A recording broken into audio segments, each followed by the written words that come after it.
Well, here we are. Was this JMC Motorsports? Rode all the way down here, or drove all the way down here with my nephew. He's going to drive my car back to pick up this 2025 Honda Dax 125. And in between me and, was it Benton City? Yeah. Benton City. From this town to the next one, it's basically a highway travel. So we're going to take the back roads and make it to Benton City, where I can connect this little bike to back roads leading all the way from Benton City all the way back to Yakima. And we're about 100 miles. Yeah, 100 miles from my house. So it's actually 85 on the highway, but it's going to be closer to 100 taking back roads and stuff like that. So I came all the way down here to buy this little Honda Dax, which I'll talk about on the ride back home. But there's a reason why I came all the way down here to buy this Dax when there was one literally 1.5 miles from my house. So that's what this video is about.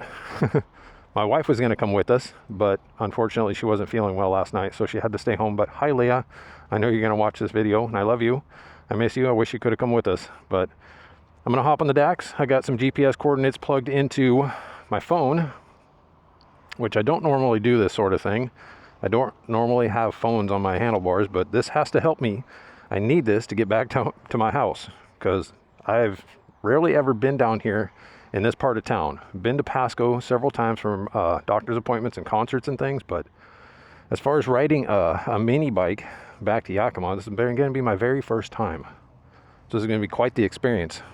So yeah, so we're going to get on the road, and I'm going to record the majority of this trip and see where we're at. Just because I want to record it, just to have it as a memory for my own. But like I was saying, my nephew is going to follow me back in the car as kind of a safety net. I mean, I would do this by myself if I had to, but I would get your car back. yeah, I would give my car back. I'd have to walk back down here and get my car. But I keep whacking my head on this stupid thing. That's like it. What? How many times will I whack my head on this? And it's even worse with the helmet on. So in the back here, we got a little fuel bottle. So when I stop somewhere to get gas, I'm going to put some more gas in this. Probably Benton City. I'll gas up, see what kind of mileage the bike's getting. Got a little fuel bottle. Got a seat cushion. 21 miles to Benton City. For when my ass inevitably starts to hurt. Got a little seat cushion.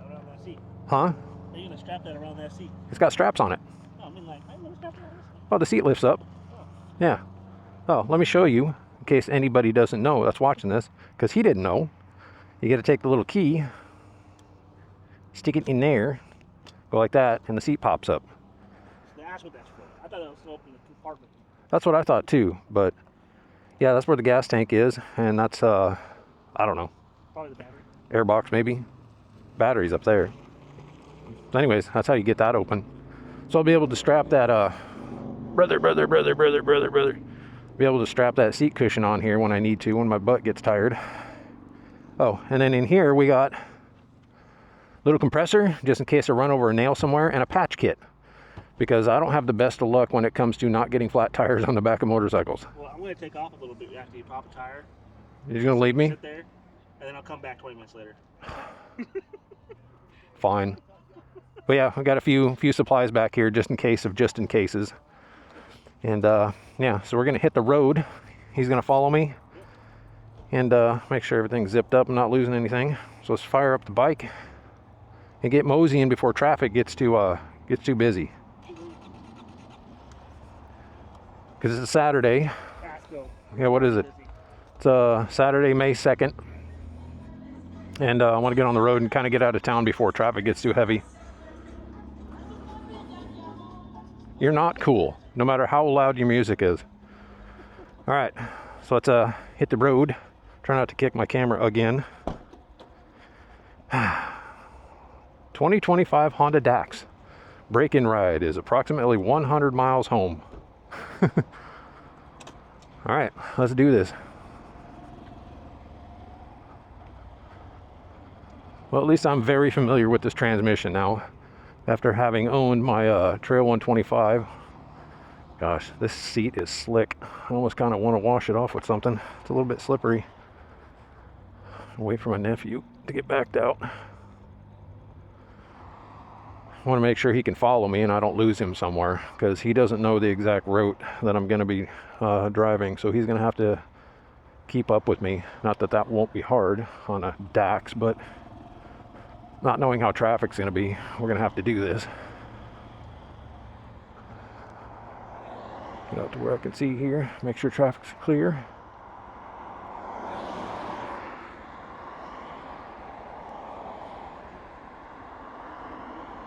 So this is definitely going to be a new experience for me. I have, number one, literally never ridden 100 miles on a motorcycle. Well, I've done, you know, I guess accumulated or overall 100 miles on a bike in one day before, but never one way and never on a mini bike.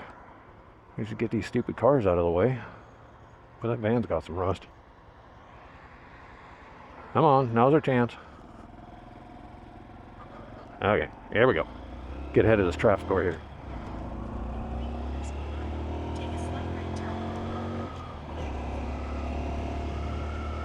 Boy, how cool is this? Very first ride, and we get to go over this really scenic looking bridge.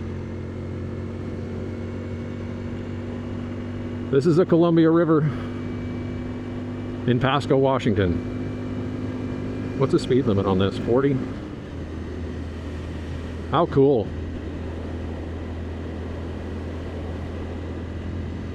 It's quite the view.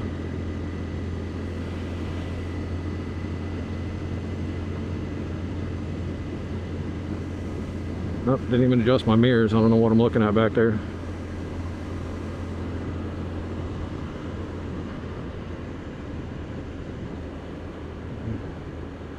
Forgot to do that. There we go.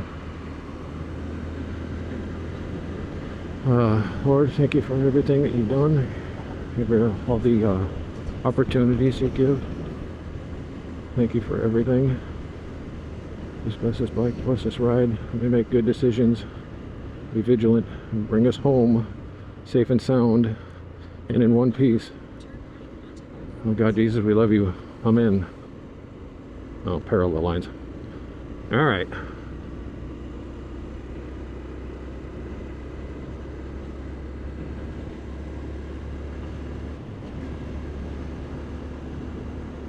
So I figure that this ride back to the house might take probably around 3 to 3.5 hours to get back home, to travel approximately 100 miles, which is gonna this is gonna be something.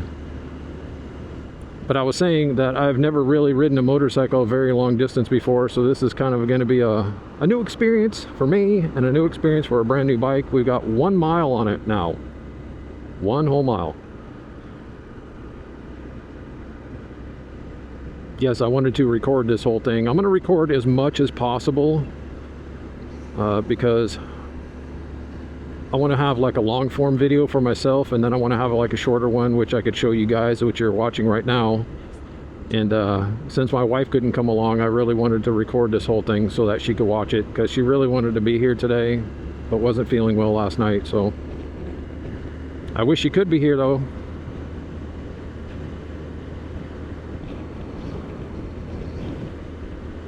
Looks like the instructions are pretty simple as far as directions are concerned to get back to Benton City.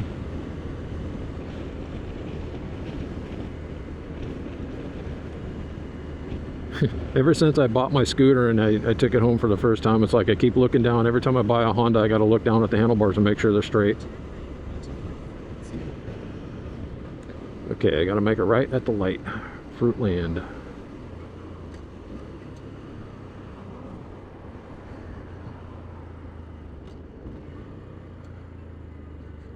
Gotta be careful. Oh, cool.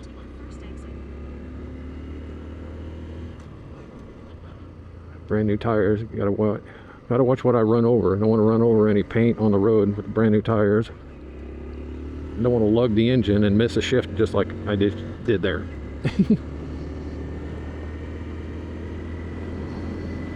Speed limit 30. Cool. Looks like I got my vents open on my jacket and I don't really need them to be open right now. This temperature is, I think, probably around 60 degrees. It's pretty nice right now. It's only going to get warmer. We're supposed to get up to like 80 degrees today.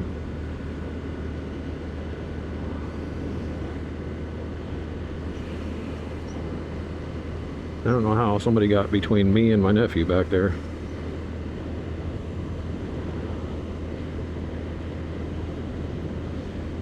So as I get out here more on the open road and more away from traffic, I'll talk more about why I bought this bike that was 100 miles away from my house instead of actually buying the one that was a mile from my house.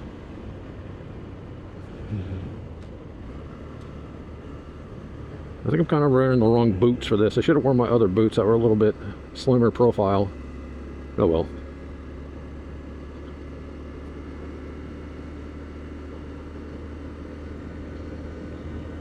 Well, this is kind of a nice little drive here. This road is curving around by the river next to parks and stuff.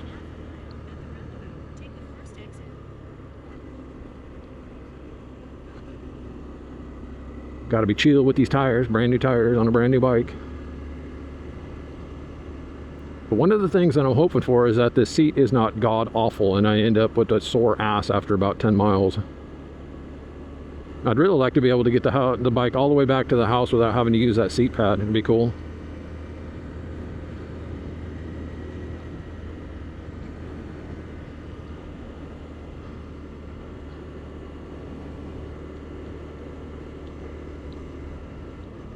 I'll pull over here so I can.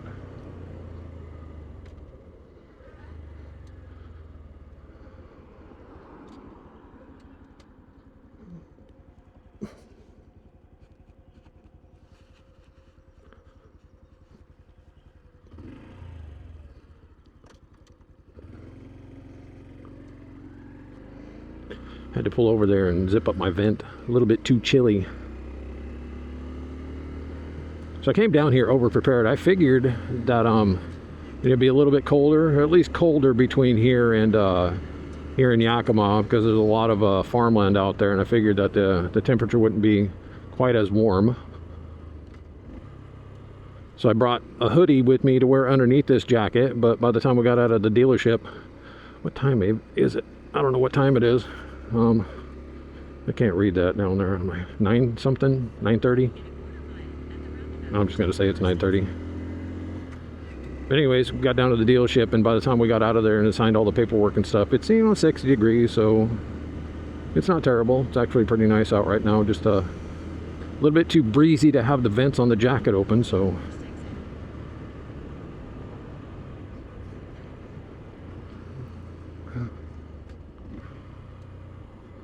Blip blip.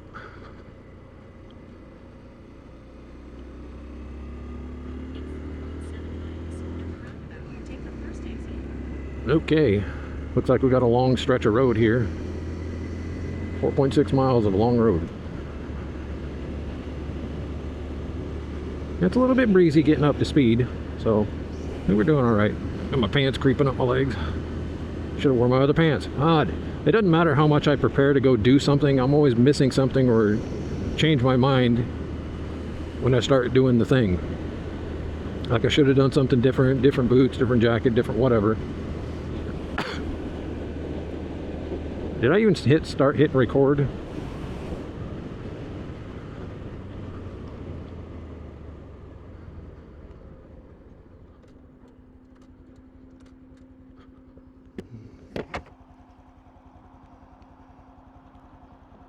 Is that recording? I hope it's recording. Yeah. Okay, I had to make sure of that.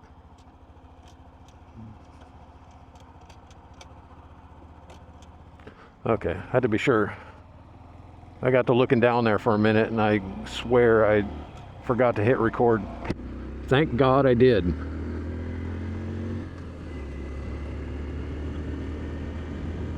It's like all the things you plan, all the stuff you go through in your head, make sure you got everything right, everything's good to go and everything, and then for some reason I got in my head that I didn't hit record when I did, so that's a good thing.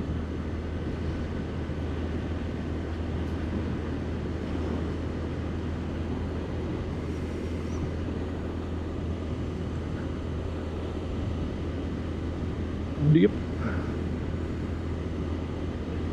So I figure at an average speed of maybe 40 miles an hour all the way back home, it's gonna at least on back roads all the way. Yeah, I already mentioned 3.5 hours to get home. So we'll see what happens. Better turn my turn signal off.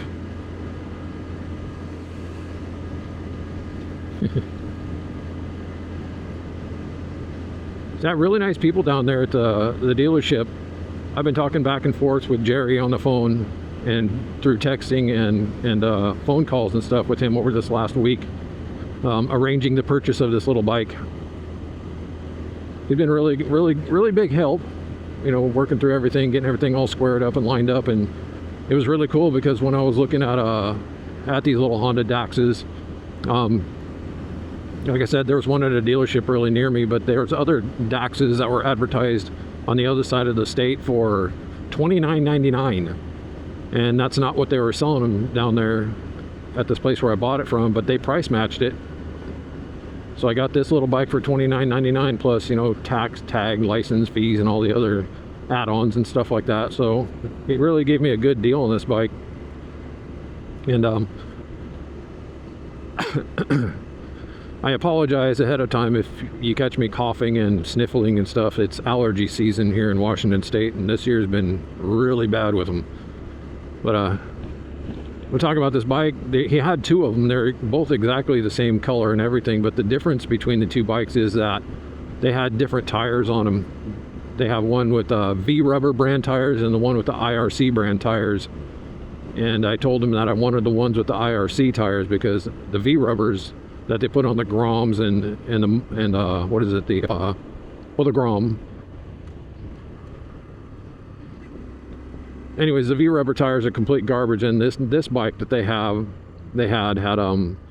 has IRC tires on it, not the V-Rubber ones. Where's your turn signal, idiot?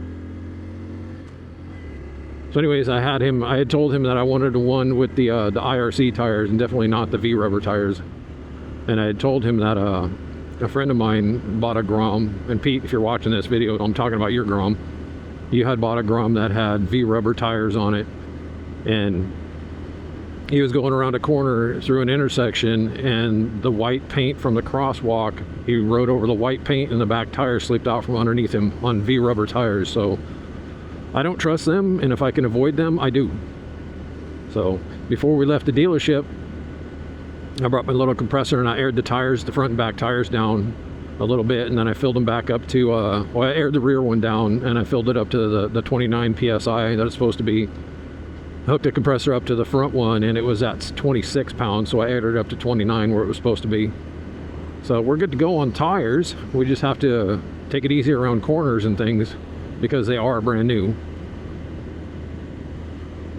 But this is the mission. 100 miles home, and we are 6 miles into it. So this is going to be fun. I told my wife that I'm probably going to be in a lot of pain come tomorrow. Something's going to be hurting, either my back or my ass or my legs or my hands or something. But I did make sure to bring my little Go Cruise throttle control here because I wasn't about to ride 100 miles on this little tiny motorcycle without having some sort of cruise control on it. Hey. Damn. But I really love these little Go Cruise device things. They're only 20 bucks. You buy them on Amazon, that's the name of them, Go Cruise. But it's just like a little rubber band with a clamp, and you put it on your throttle grip right there, and it comes in really handy for when you're just out there cruising down the road on a nice straight run and you need to rest your throttle hand. You just lock it in on the brake lever there and just go. I'm trying to avoid lugging the engine.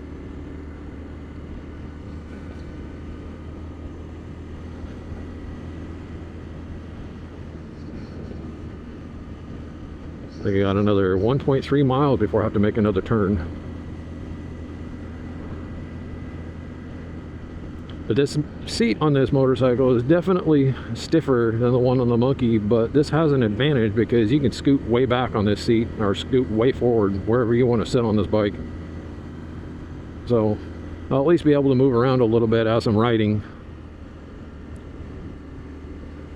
Because this bike is meant to have two people on it. It's got passenger foot pegs on it, which the Honda Monkey does not. You can't ride that bike with two up. I've seen people do it, but why would you? It's just, it seems like not something that would be very fun to do on a Honda Monkey with two people on it.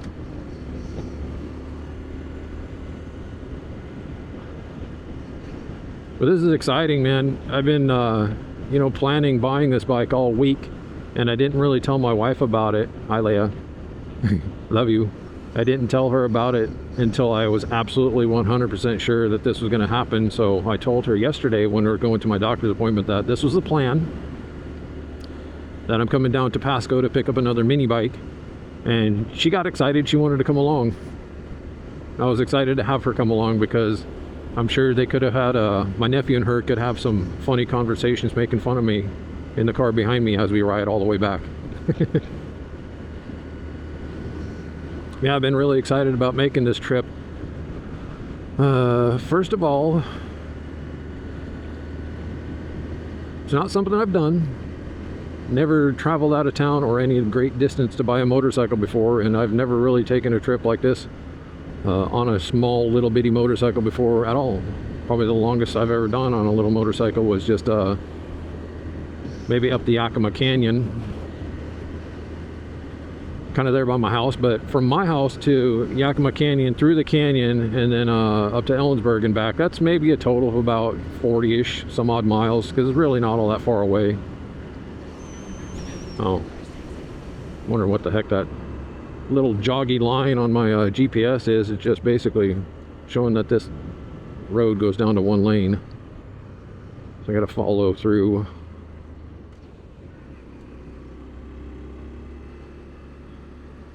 The roundabout. You know, it's weird, like Washington State never really had roundabouts before, but over the last probably 10 years they've just been building roundabouts everywhere in every town. Even my little town that I live in, gosh, we got 4 or 5 roundabouts there now. It's kind of ridiculous. Speed limit 40. Got another 2.7 miles of straight road. So I have my other action camera bolted onto the bike back there on the grab bar on the back. I'm going to incorporate it into the video. Sorry, incorporate it into the video at some point, just not right now until I get out of town anyways, because there's really not much interesting to look at that requires a B camera for right now. So, but hey, we're doing the speed limit. Wish there was some way that I could have GPS on this phone but also have my miles per hour. I don't think I'm going to bolt a bunch of stuff to this bike though, to be honest. I don't think I'm going to go all out like I do with my Trail 125 and my Monkey and just bolt all kinds of stuff to it. I think I'm going to just leave it kind of stock for the most part, except I want to change out maybe some of the parts. Get maybe some black anodized or some black aluminum parts, something that, you know, really sets off the black and gray color scheme of this bike with just a few chrome accents here and there. I think it would look pretty cool.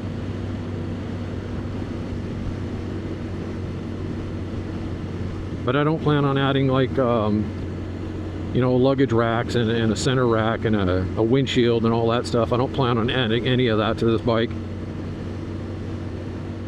because I wasn't really even planning on buying this bike.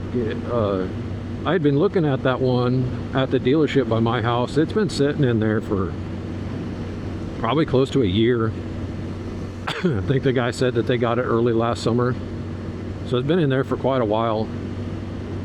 So I've ridden past that dealership just looking in there, and it keeps sitting there, It's like, you know what, maybe I should probably buy that thing, because I'm feeling sorry for it. It's just sitting in there by itself, and yeah. So it kind of got me to looking at the Dax as far as buying one. And even though I know I made a video talking about this before it even released in the United States, and say how I didn't really want it because there's things I don't like about it, like the front fender and was it the semi-automatic transmission. 1 mile. But honestly, those things don't really bother me as much, and since I got to looking around at these little things again, and I found this killer deal on this little bike. I mean, $29.99 for a brand new Honda Dax. I mean, you can't really beat that. That's a damn good price, I think, anyways.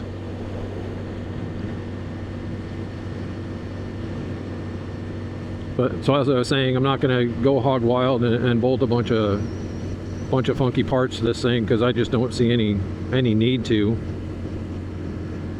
I'm going to have my my monkey and my Trail 125 that already have a bunch of stuff bolted to it, so I don't need to do that to this bike. I probably wouldn't even ride this thing all that much. Of course, I can't say that because I may just fall in love with it and ride the heck out of it. But we'll see. We'll see what happens. I bought this bike just to see where it takes me, see where it leads me, see if I like it, see if I enjoy it, see if it's just something I want to live with. And another roundabout. What is that? 3 roundabouts so far, or is this 4? Got to go around the roundabout.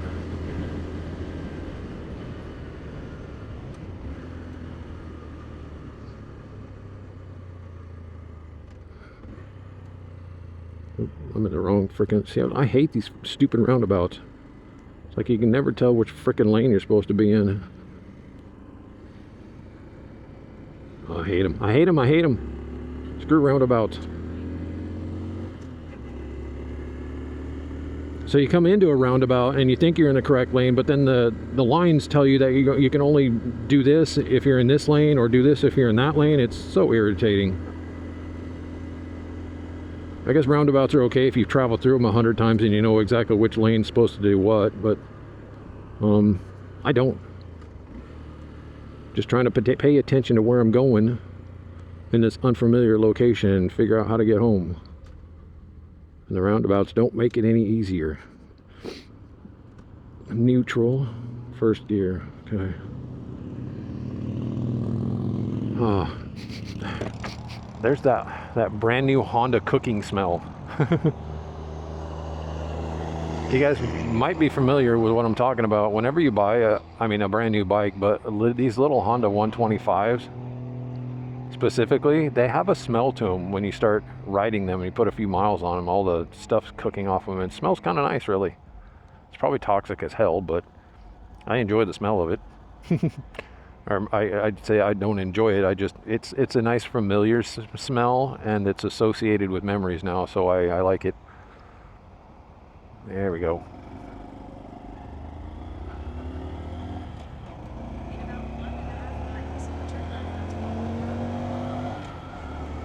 One and a half miles left on Kennedy Road.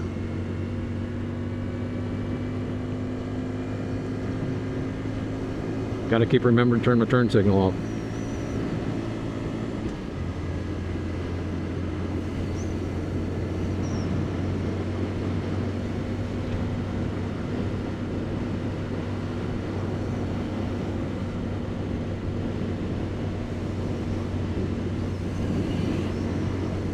Now I got to turn left, but I got to go past this intersection first.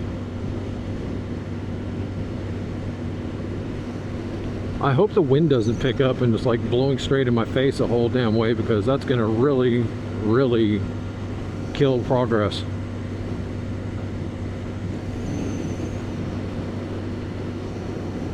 Okay, so I gotta go through this light. I don't know if any of you guys are just like me, but a long time ago, back before GPS, I could remember and figure out how to get places a heck of a lot easier than I could now, since now that GPS is a thing. It's like GPS is a thing and I can never remember how to get anywhere, and I can't figure out how to get anywhere. It's just dumb. It's like it's been detrimental to my memory. It makes it harder to remember how to go places and things with the GPS, and now it's like I'm forced to follow this phone all over the place, and it sucks. But it is extremely, when you get a louder truck, it is extremely handy when you're in places where you've never been before, such as, like, you know, right now, right where I'm at. I have no idea where I'm at. I'm just following this little thing that's telling me where to go. I know where it's taking me, I just don't know the direction I'm going. West, that's where I'm going, west.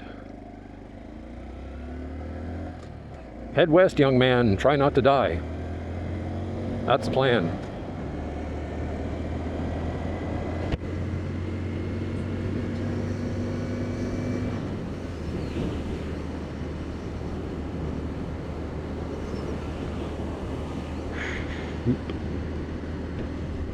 So it says left at the next light. Ooh, that's some turbulent wind behind this Jeep. Motorcycles use extreme caution. Abrupt lane. Oh, great. Yeah, that's exactly what I wanted. Construction work.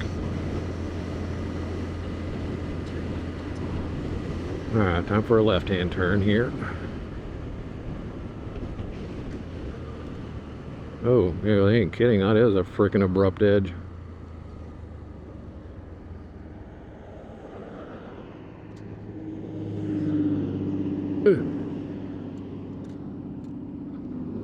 Nice drop off there. Let's see. 60 feet go left. Let's say wake up call. I don't know what that is. I can imagine this place. I mean, it's, what is it? 9:52 in the morning. There's already this many people out. I can't imagine what it's going to be like around noon. Why are there so many loud vehicles here?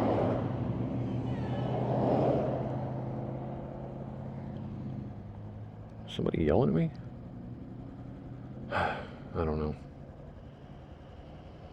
I hope the traffic or the construction doesn't continue much farther. It looks like there's a spot in the road where they stop. If they're just repaving this intersection.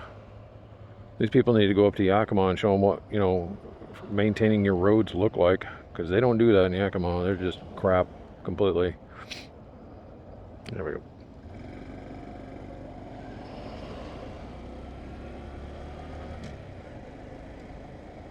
It's 7.2 miles, and the roundabout, take the first exit onto First Street. Oh my God. 7.2 miles, take the roundabout.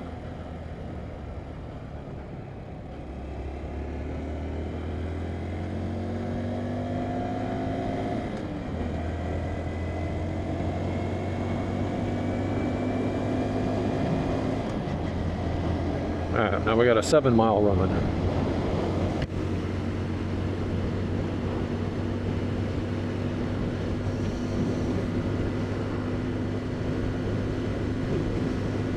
Speed limit 40.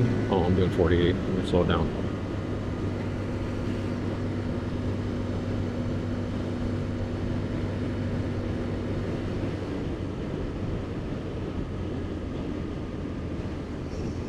Stop sign. Come on.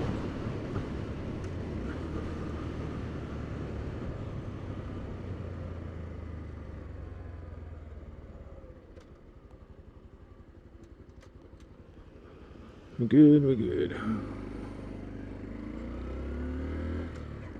Little bolt in the road.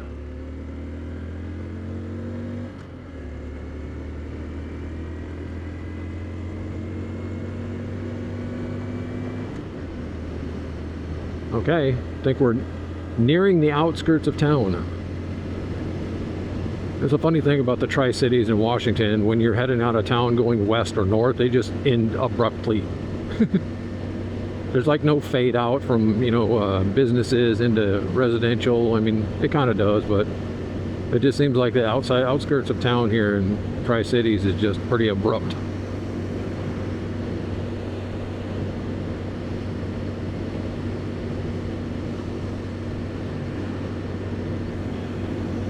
Okay.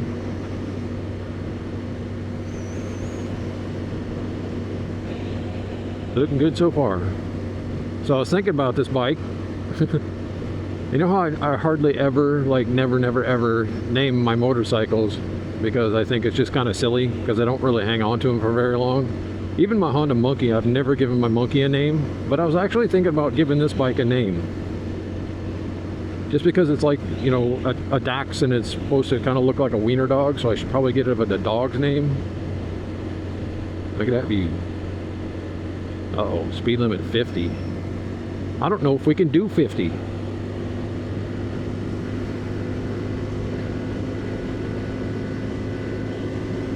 Going straight into a headwind.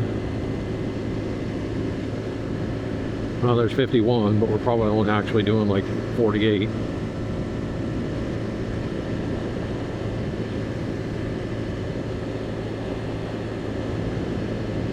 Anyways, I was thinking about naming this bike after a dog that I had when I was really young. And that dog's name was Poochie. So if this bike makes it all the way back, and I make it all the way back, I think I'm going to give this bike the name Poochie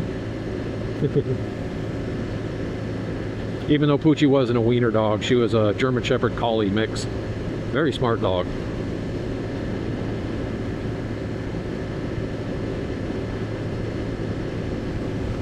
So it says I'm doing 51, so I'm doing the speed limit, but I don't know if I should. I mean, I guess if there's nobody behind me, I could probably just slow it down a little bit, because I don't want to be bringing this thing out top speed for any long distances. So,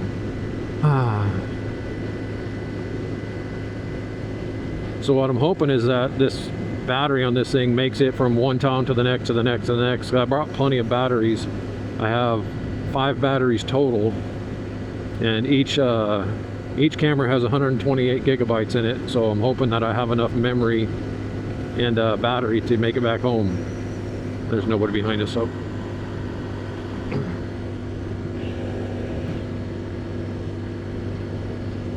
See what I mean about that town just kind of ending abruptly? We go from city to residential, and then all of a sudden we're out here in farmland. Probably going grapes out here, or I don't know what the heck these are.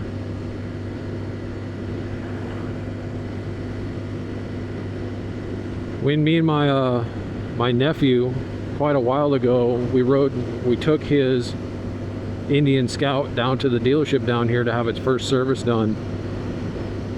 And we rode from Yakima down here to Pasco, hoping to avoid the highways. And we couldn't make that happen. For some reason we got to, I think it was Benton City right over there, or maybe even earlier. Look at that weird cloud formation behind that contrail. Looks like smoke, and then it's splitting through the cloud. But anyways, we tried to make it happen so that we could just ride all the way down here without hitting the highway, and we just couldn't. There was a spot where we kind of ran out of road, and I guess we could have figured it out if we wanted to spend more time, but we just wanted to get down here, so we cruised down here real fast and ended up on the highway. And I'm going to be honest, I am just not a fan of riding on the highway. I don't care, like, if it's faster or if it's more convenient for people. I just don't care for it. Me, I'd much rather just stick to the back roads. Just stick to the back roads. I'm 100% fine with it. I bet it's a heck of a different story though if you got a touring bike, like a big Bagger Harley or a Goldwing or something. It's probably pretty nice, but it's not for me. Perfectly happy cruising down a side road like this and enjoying the scenery.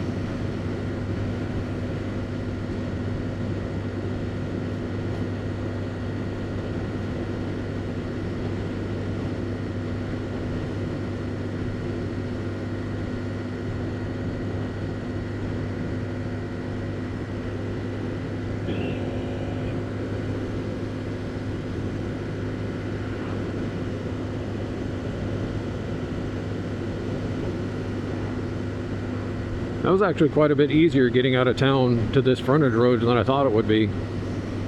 But the other night I spent probably an hour and a half looking at the map and trying to come up with my own directions, and I even wrote like point by point turns of how to get out of Pasco to try to connect through Yakima Valley Highway, and I wrote all that stuff down. And it's funny, just get to the dealership and just punch in, you know, Benton City from my location where I was at, and it immediately picked a road and, you know, made it so I could get there super easy. So that made things real simple. Got some buzzing in these foot pegs. It's got rubber foot pegs on it, but I can feel the vibrations in this bike quite a bit. You know, one thing I should have probably ordered, but these ones aren't bad. One thing I should have ordered is some of those foam grip covers, because that would have made this really super nice.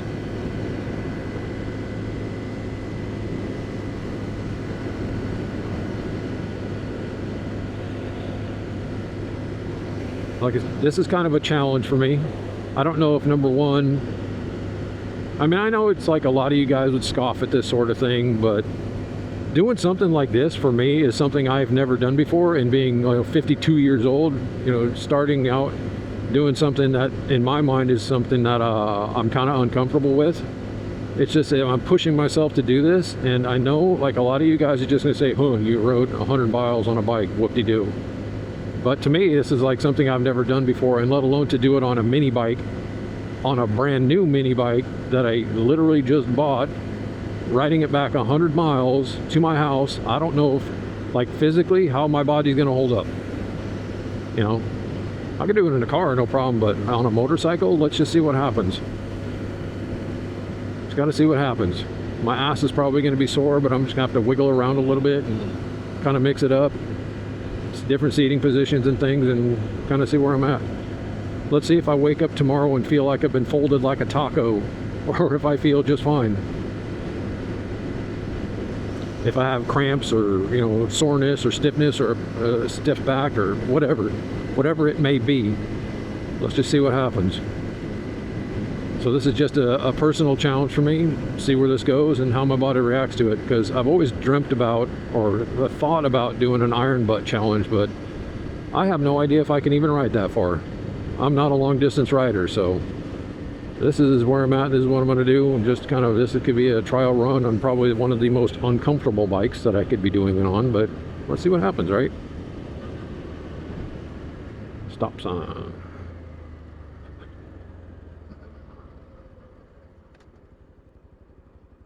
Wonder what's that direction? Whoops, I probably should have waited for that guy. Sorry.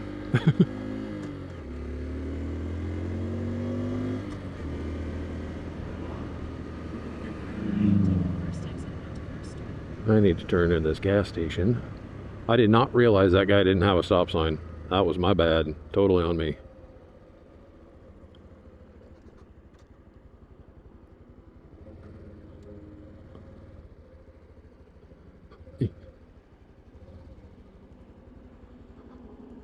Turn left onto East Kennedy Road Northeast.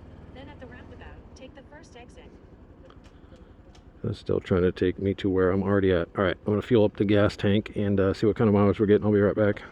I just stopped and did the first gas up. I know we've only traveled 20 miles, but I wanted to check the gas mileage that this little bike is getting. And stop and put 0.151 gallons in it after 20 miles, and it's 132 miles per gallon. So how freaking cool is that? 132, that's incredible. These little bikes basically pay for themselves if you use them for commuting or for any other legit reason. Okay, so ready to get back on the road. I gotta circle through town here and figure out my way. The next stop is going to be Prosser. I gotta try to pay a little more attention to what I'm doing here. Try not to get run over. Because I almost got ran over back there, not realizing that that guy didn't have a stop sign, but I don't recall seeing a turn signal though either. So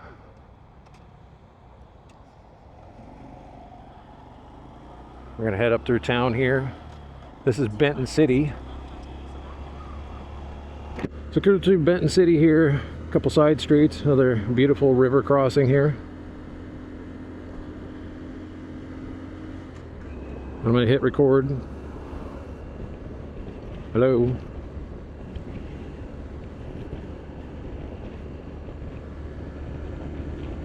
I don't even know if that's recording. I'm gonna pull over here.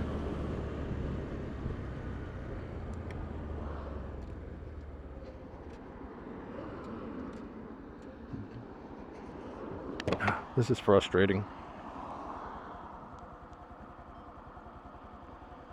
Oh, there we go. Okay, now we're recording. All right. Had to make sure. Where am I at? Neutral, first gear. I gotta get back on the road here. That's frustrating. That little remote control thing is damn near impossible to see whether it's recording or not. Anyways, and I can't really feel it. How much the button is being pushed down when I hit it with my glove on. So, anywho, back on the road. Maybe I shouldn't really even care about this stupid angle from here, but I wanted to do it just so I could add more to the video, since we're cruising through this nice little town here. Benton City. Driven past here many times, but never through it. So one observation after stopping at the gas station back there, getting off the bike, there's a little bit of buzzing going on from the buzzing in the foot pegs. There's an old Challenger sitting back there. Look at 1973 Challenger sitting back there in the weeds. That's something you don't see every day anymore. Used to be back in the 90s, man. You could just, well, there's a Corvette sitting there on the side of the road. You could just cruise down side streets and find old cars all day. Oh, dude's locking up his trailer tire. Ooh, smell of burning rubber. It's kind of a neat little town back here, though.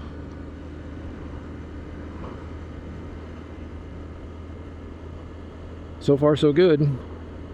Little bike feels good. Seat's not terrible. Of course, I've only been on it for about a half an hour, so we'll see where we're going.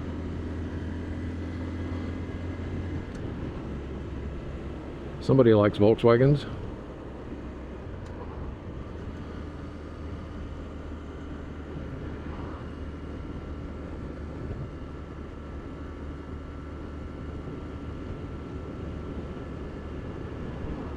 Yeah, I really should have worn my other boots. These ones are a little bit too bulky for this tiny little bike.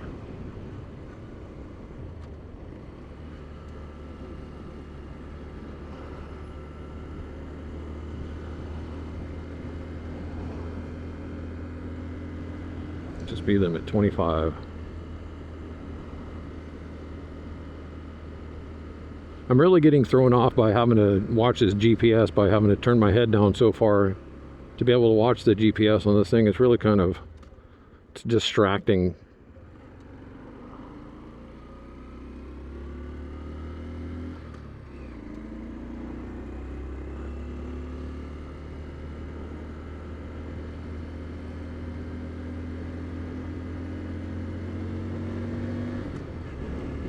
Little bike seems to have better pickup for, you know, having literally 22 miles on it. It seems like it's quite a bit peppier than my monkey was.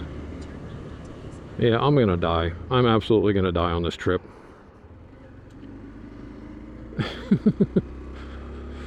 Sorry, Leah. I'm sorry I didn't make it home. I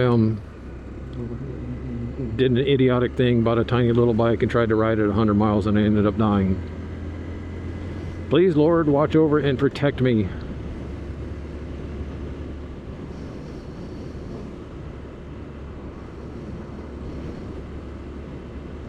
.3 miles, got a left-hand turn.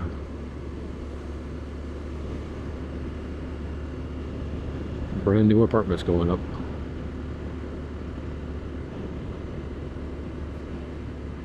Guess I should have stopped for her, but whatever. Okay, so this is my turn.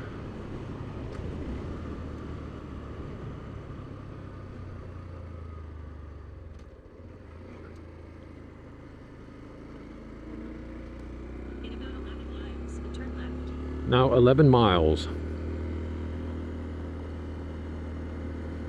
It was one of those funky dome-shaped houses. I think those things kind of came into popularity in the 70s, late 60s and 70s. You don't see them too often. Most of them have been torn down, but there's still a couple of them in my area that you can drive by and wonder, what were they thinking building that ugly looking thing?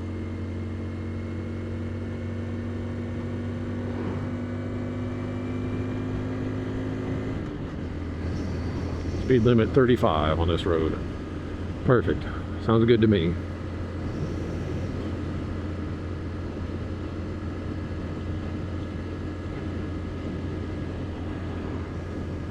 I hope you guys have a good view of the handlebars. I'm trying to do my best when I record videos to make sure that there's a decent view of the handlebars and the road ahead. I know it's kind of boring when this is all you see. It's better to be able to see stuff like what I'm doing. Oh, got some twisties. Take a little Dax through some twisties.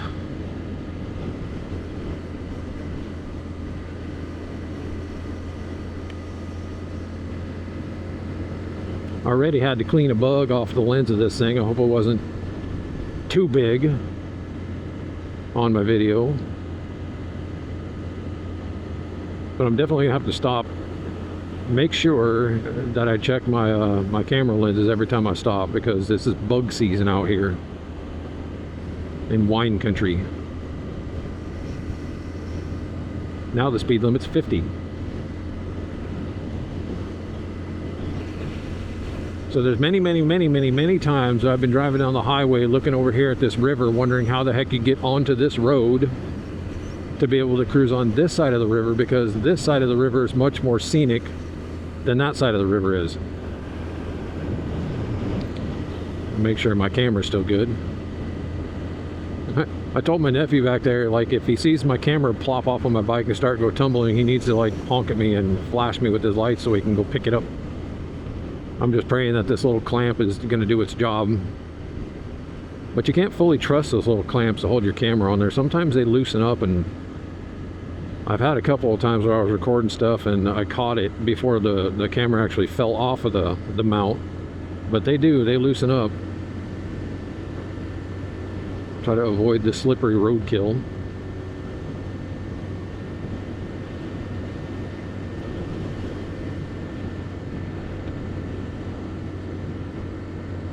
Yeah, I think I'm gonna just keep her around 45 miles an hour, even on these higher speed limit roads. If somebody don't like it, they could just pass me. Riverfront lots for sale. That would be fun. Have a house right down there by the river. A purple trailer house.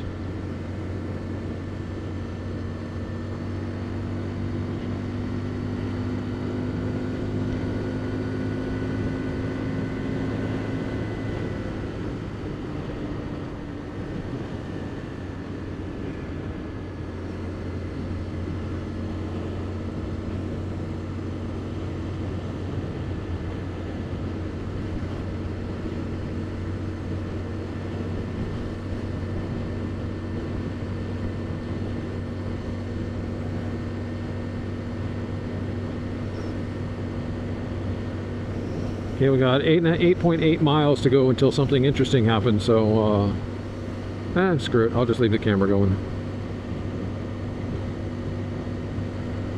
Hoping that this battery that's in here lasts until at least the next stop, and I can swap it out.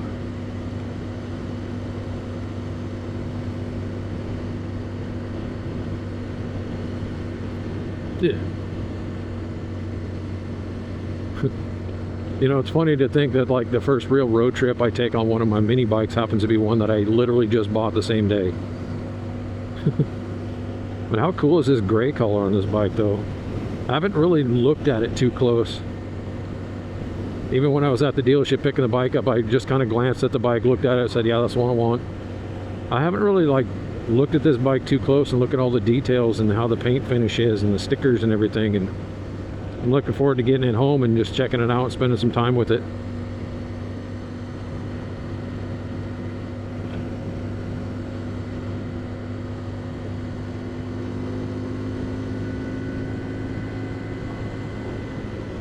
I should do 50 pretty easy. I just don't wanna on a brand new motor. I gotta remember to keep my eye out for her. Back there when I almost killed myself when I went through that intersection and the car honked at me, I gotta pay attention, because this time of year it's just becoming spring and they just now sweeping up like all the gravel that they had dumped into roads for traction during the winter time. I gotta keep my eye out and make sure I don't run over any of that stuff in a corner, because there's going to be a lot of it out here right in this time of year until they finish getting it all cleaned up.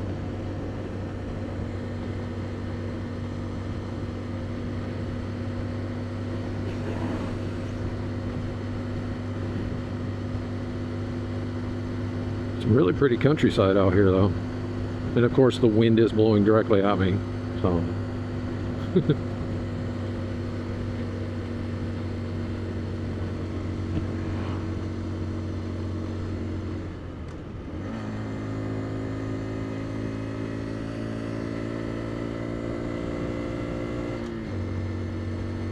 wahoo.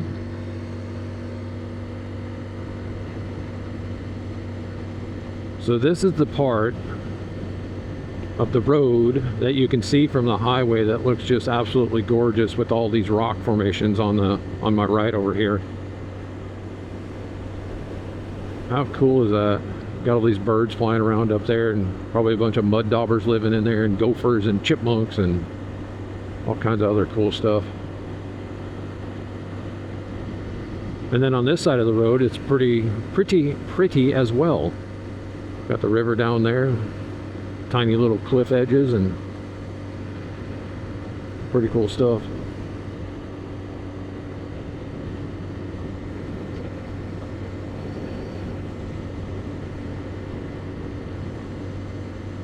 One truck at a time on bridge.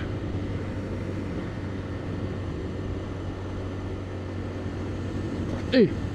Oh Lord, that was a hell of a bump. Camera still alive? Try.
Got it up to 57 indicated. I'm wondering how accurate this speedometer is. If it's anything like my Monkey and Trail 125, it's damn near right on. There's like a half a mile per hour variance in them. My Grom, that was off. My Z125, that was off. About like 4 or 5 miles per hour. But the Monkey in this one, hopefully this one's right on. The Trail 125 certainly was.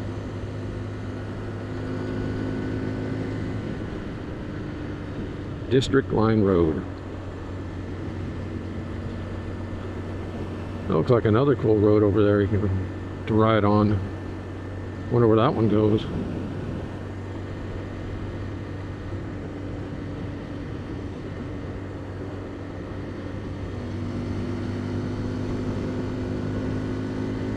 Well, that's a cool little ranch right there.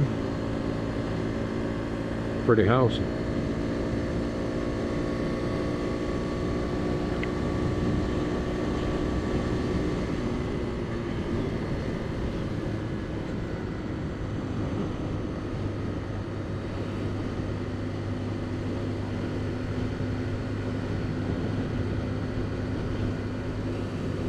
Big old mansions across the river over there.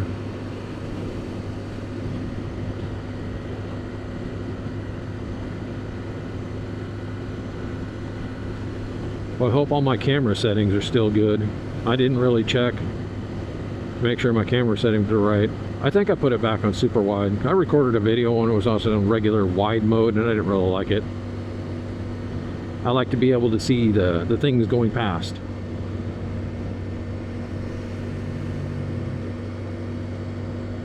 The motion blur looks good to me. I like it. I really do.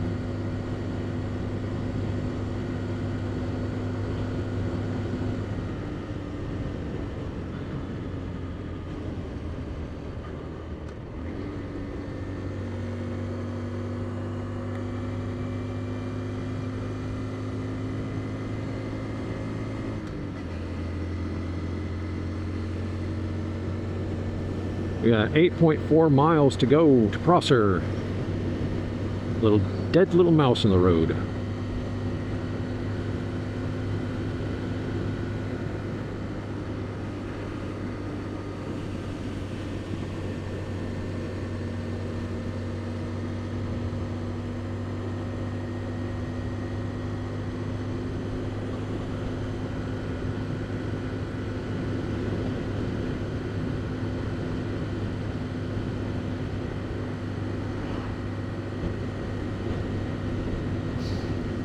Oh, it smells like springtime out here.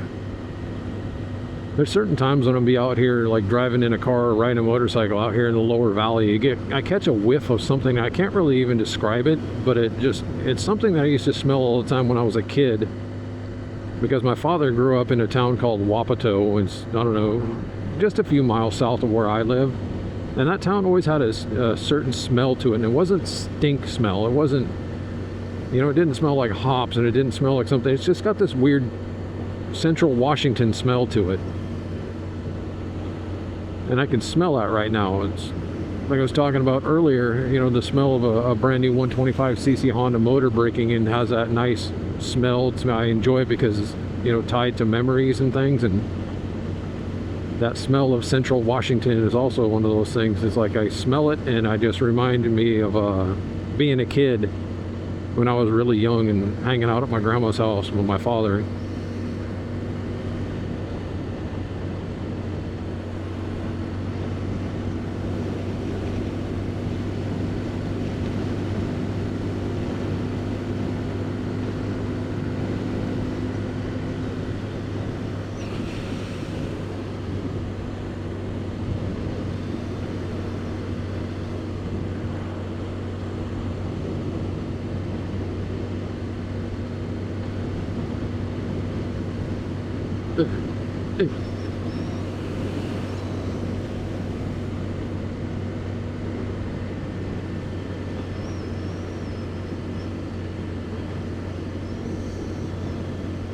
Oh, there's a skunk. Pew. Oh, right next to a cattle farm, dairy farm. This is a... oh my God. Wow. What are you telling me to do here? Ugh.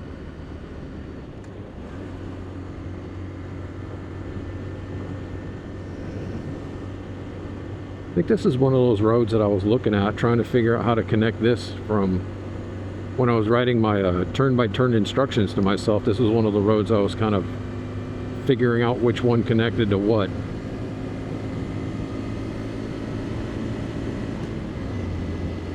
Riding into a headwind now, I can feel it.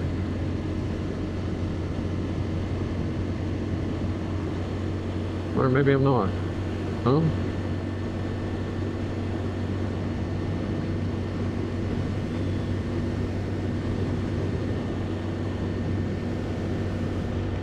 Apologize if the wind noise is really loud on this bike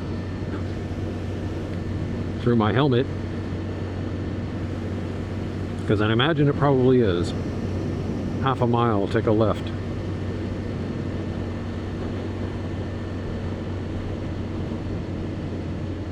I always like sitting there, like just staring at canals as they're flowing through all that green grass. It looks so cool, so peaceful.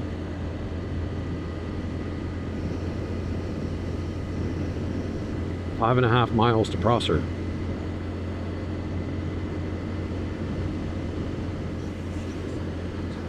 I cannot hear this phone what it's trying to tell me to do, so that's okay. I will figure it out. Ooh, what's this? McCorkle's Market. Oh, that's so cool. That's like one of those really, really old family-owned grocery stores. Wow. One of these days, oh, there's a train down there. Check that thing out. One of these days, I'm going to come back down here and just ride back roads. Just to explore all the cool stuff.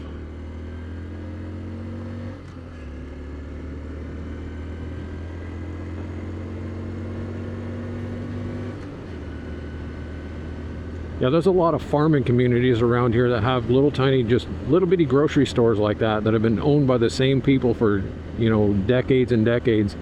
Like these little family-owned businesses that are just still open. Those are the type of places where you can go into and still get Coca-Cola and Pepsi in a bottle, you know? It's really cool.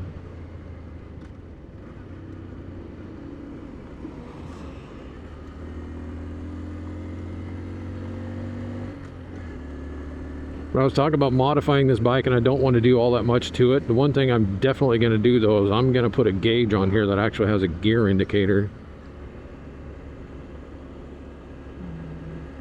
It's just too much guessing when you're riding one of these little bikes as to which gear you're in.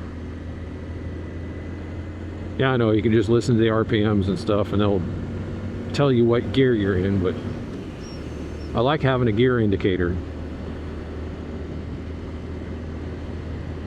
Because sometimes when I'm shifting through gears, I just forget what gear I'm in. It's like, what gear was I in? Am I in third? Probably. I need to be in second. Or was I in fourth and need to be in third? I don't know. I don't know.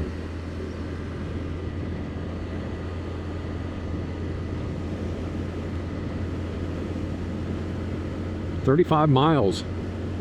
35 miles in.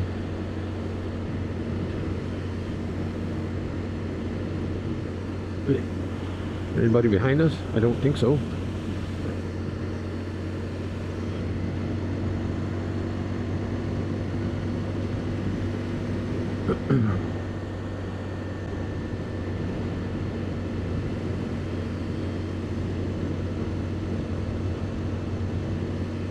I'm just kind of weaving all over the road.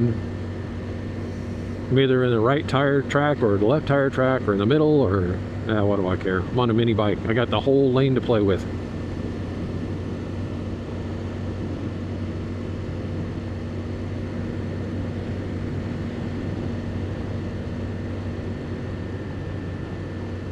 There's a police officer.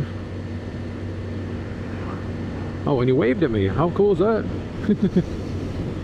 He must be a rider.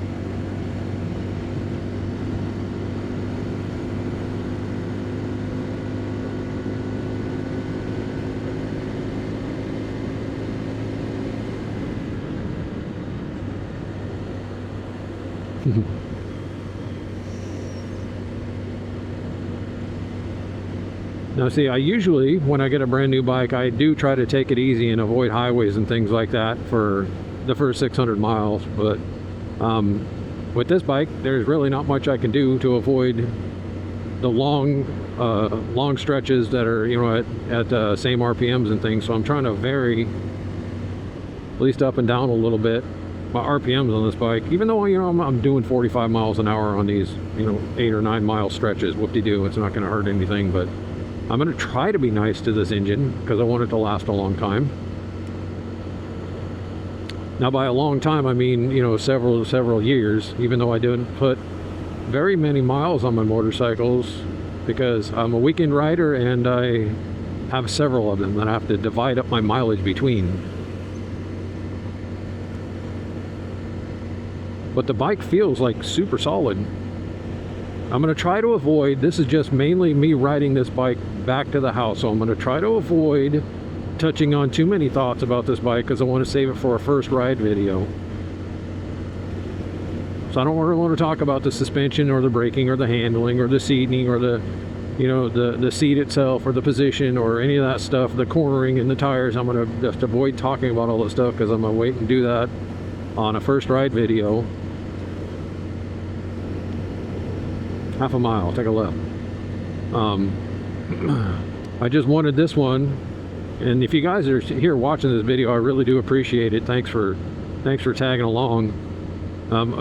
I think I mentioned this earlier. I really just wanted a long form video of me riding this bike back, mainly so my wife can watch it because she couldn't be here, and to also have it sitting on a hard drive to watch it later on in the future, just for myself or whoever else might want to watch it.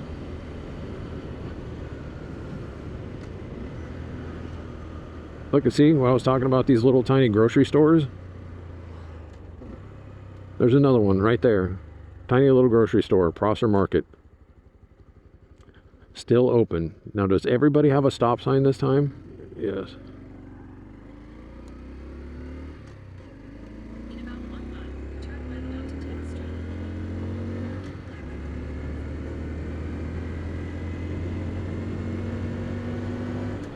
Cool old truck.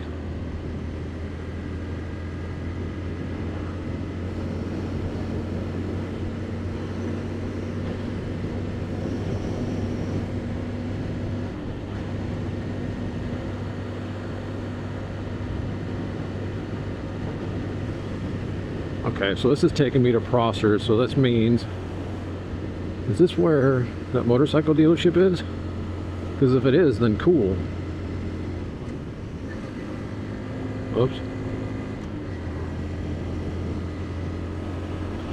Oh yeah, it is. So that's where I want to be. I should have just stayed on that damn road. Maybe it's taking me the back way into Prosser though.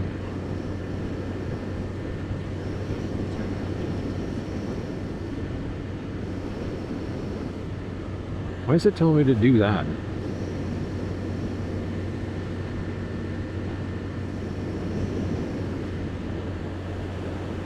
I want to be over there. I don't want to be there.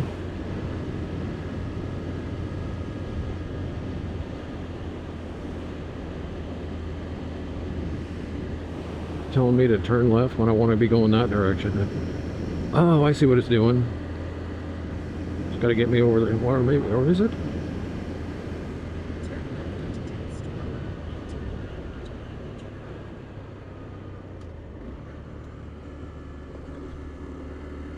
I don't want to go that far back.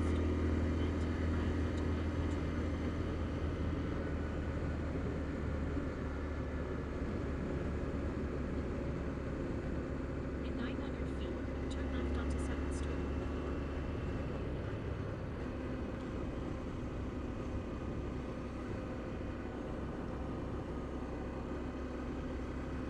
Turn left onto 7th Street. Keeps yelling at me to make a left. I don't want to make a left. I want to end up over there by the burger joint and the motorcycle store. So I'm just going to ignore you and trust my gut and go this direction. Turn left onto Waterloo Road, then turn right onto 7th Street.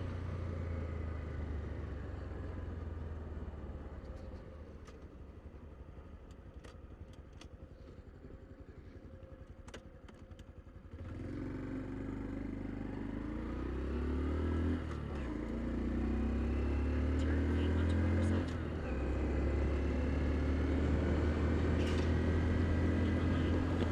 Another river crossing.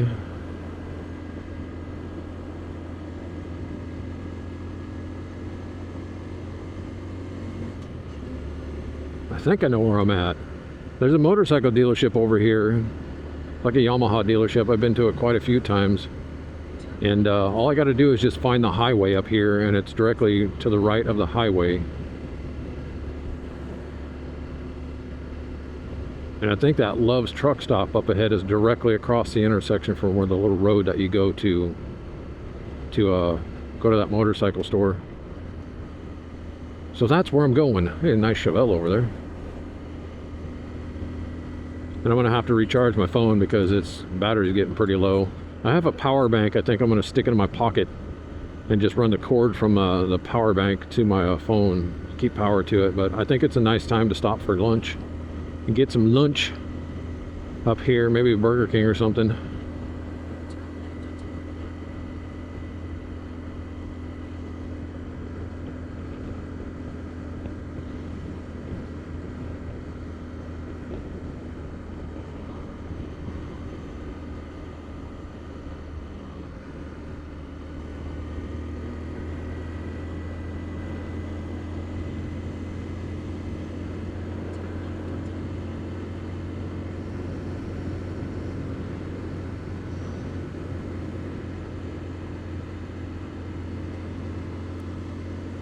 Yeah, I think I know where I'm at.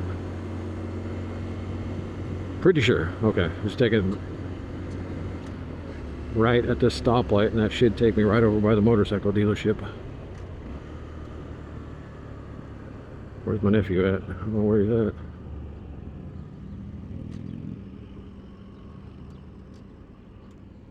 There. No, that's not him. Where is he?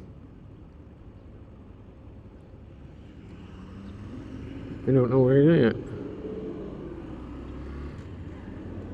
In a quarter mile, turn right onto Sharp. Shut up.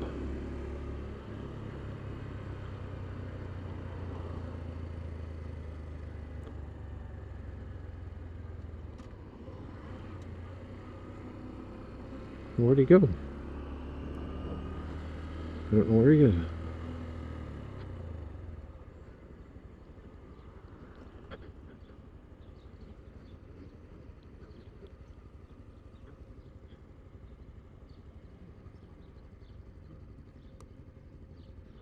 Turn left onto Merlot Drive.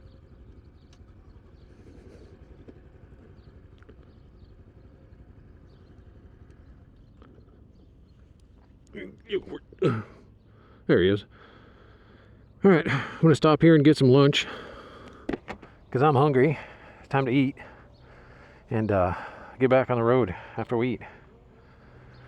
What is he listening to? You're listening to Danzig? Huh? So you're listening to Danzig? It came on the radio. Oh, it did? Oh, okay. Anyways, so I got battery. Yep. All right, we'll see you in a bit.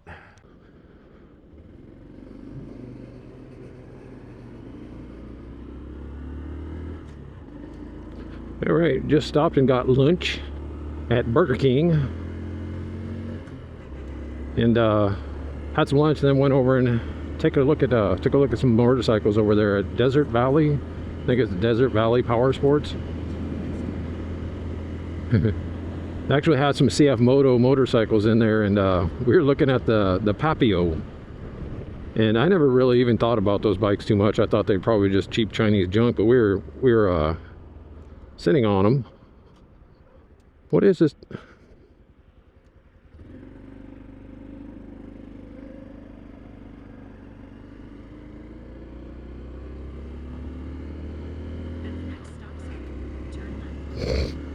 Now I got to figure out what the hell this stupid thing is doing, because it's supposed to say avoid highways and it just tried to stick me on the highway, so.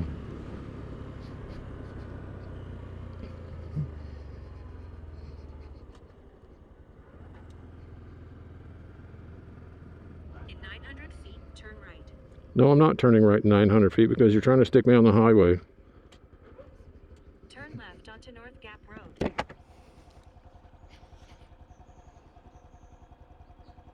the wrong way? It's trying to put me on the highway.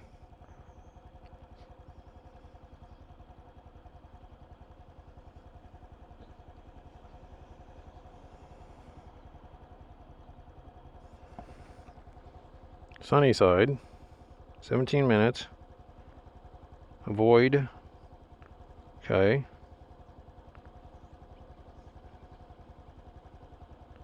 Starting route to Sunnyside. There. Head northwest on Prosser Health Drive. All right. Then take Now the we're first squared right away. onto North Gap Road. Anyways, like I was saying before this stupid thing tried to ruin my day, we were looking at the CF Moto Papio bike. They're actually pretty well built. Turn right. I was pretty impressed with them. They had a red and white one and a green and a white one, I think it was. Actually pretty nice. And the seats on those things are super comfortable. It's like you're being cradled in a little pillow there. Feels pretty good.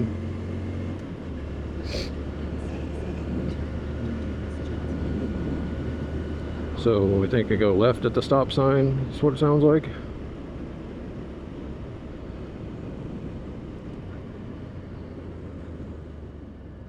Johnson Road. Two. In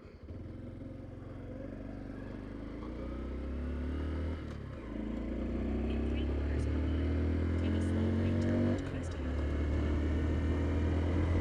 What time is it? 11:54. Leaving, I don't know, Prosser, anyways. Heading to Sunnyside on back roads. I think once we get to Sunnyside, I can connect to the Yakima Valley Highway, hopefully. Hopefully.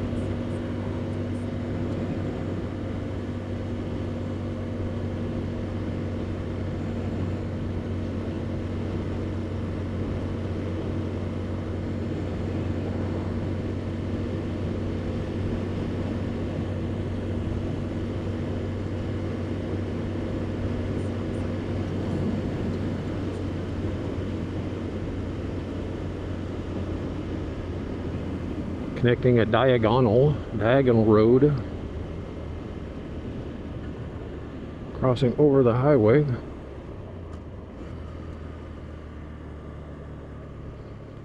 Okay, no stop signs coming from that direction, so I gotta be careful here. I don't know what the speed limit is on that, but got a boogie.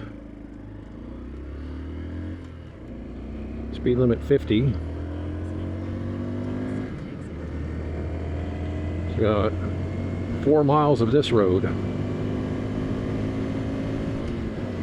42 miles from where we started so far.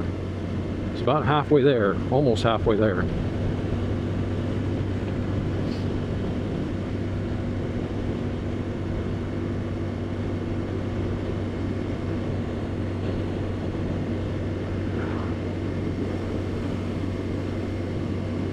I don't know if I'm going to need to stop and get gas again.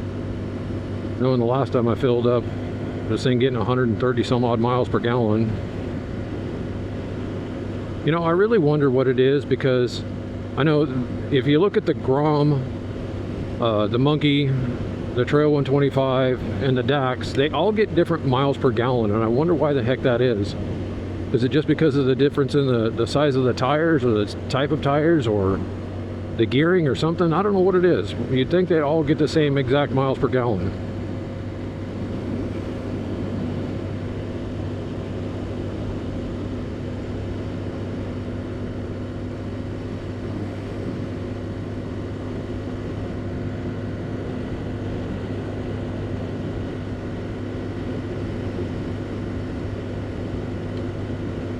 Ah, stupid bug. Guess I can't complain too much. It is bug season.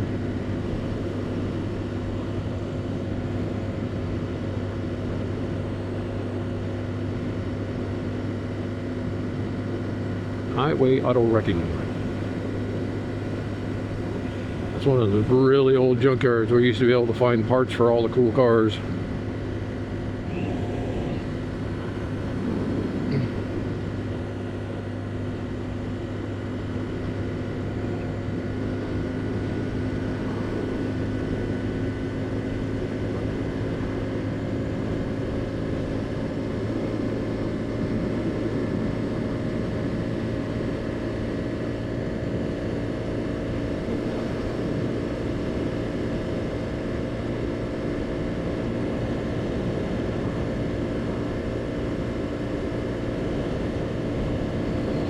Okay, well, I don't think there's much between here and there. Wonder how much memory I got on my card. I'm just gonna have to risk it, I guess.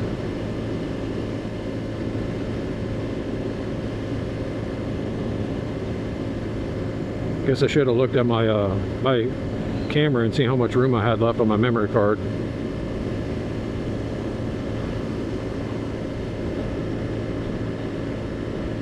There's not really much to see between here and Sunnyside, so I'm just going to shut the camera off and pop back in after the next stop.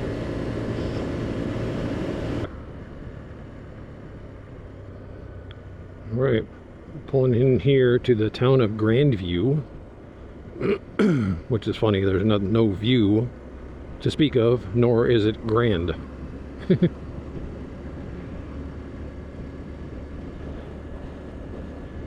Nice little park over here, though. Legion Park for God and Country. Man, we was back there at the motorcycle dealership. I'm inside the dealership, like starting to have a major allergy attack. Terrible.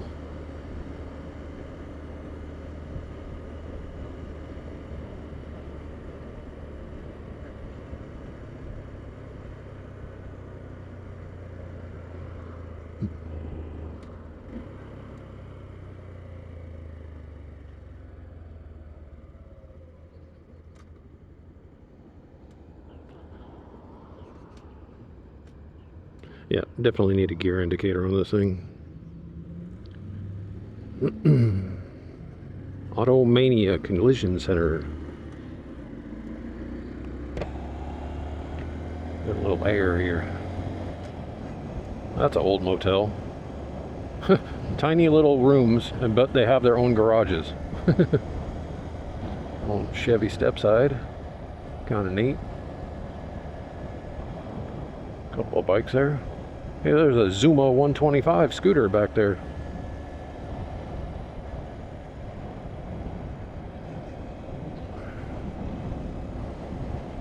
There's one of those cell phone towers that they decorated to look like a tree.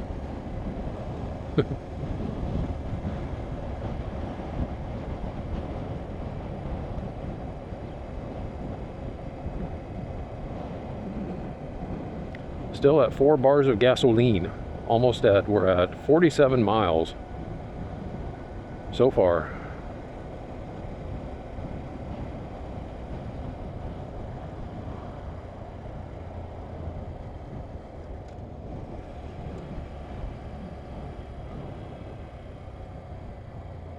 Ziggy's Market, another one of those small ma and pa little grocery stores. I beam no beam.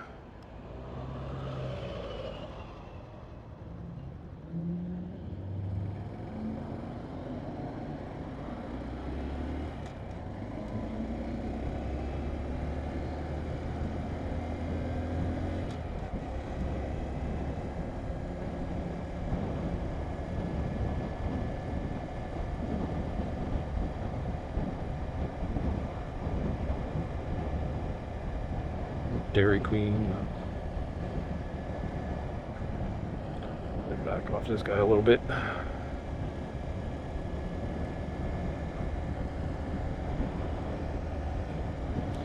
Yeah, fortunately there ain't much of nothing out here. Some of these towns, other than fruit packing warehouses and all the people that work there living in and around this area. It's not too much to look at. I think there is an old railroad museum.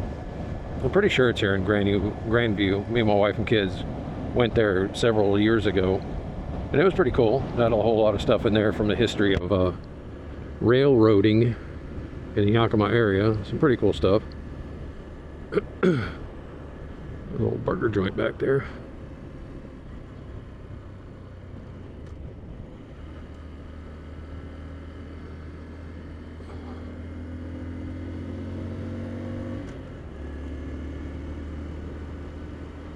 Euclid Road, North 4th Street.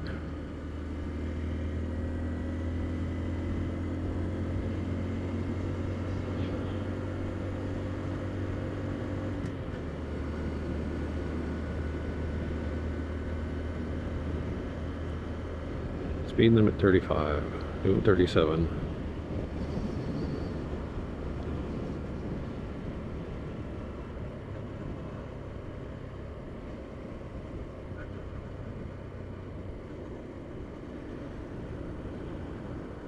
Oh, there we go. Yeah.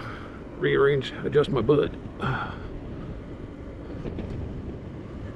The seat's not too bad. I mean, my butt's a little sore, but it's kind of hard to describe. It's nowhere near as sore as I thought it would be. I don't know. I guess the depth of the pain on my butt cheeks isn't all that bad, really. Because I can scoot around on the seat. Just scoot back a little bit here.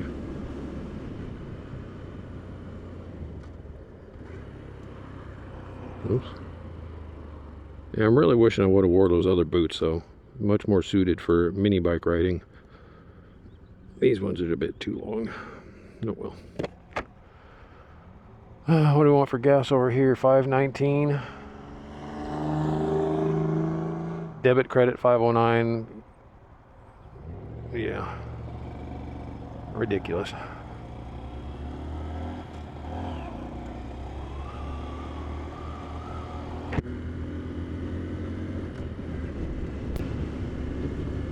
Washington State has some of the most highest gas prices in the nation right now.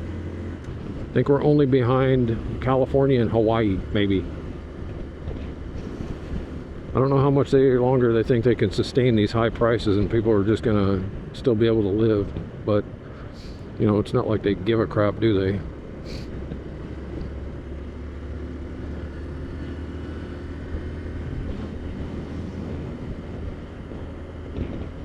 Boy, I hope this guy turns off somewhere. I do not want to be following behind a trailer for another 30 miles.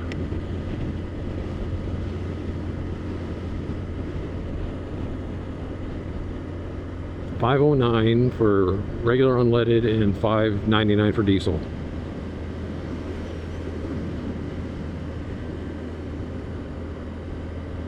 Is his brother gonna wave at me? Nope, he didn't wave at me. I got stiffed. He lowered his hand like he was gonna wave, but then he just put it in his lap. Dissed by a brother.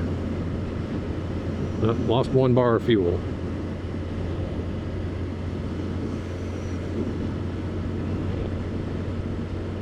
don't know, speed limit 55.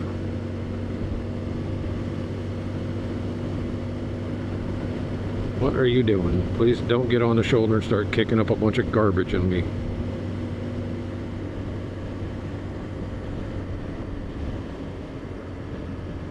I cannot see what the hell this guy's doing up here. Nothing. Just lollygagging.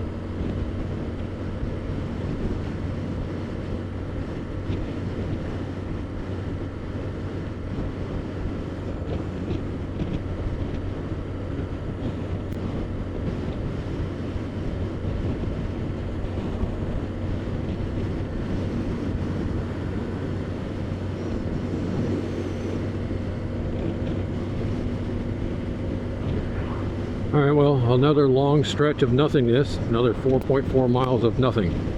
I'm going to pause the video and get back when I find something interesting to look at.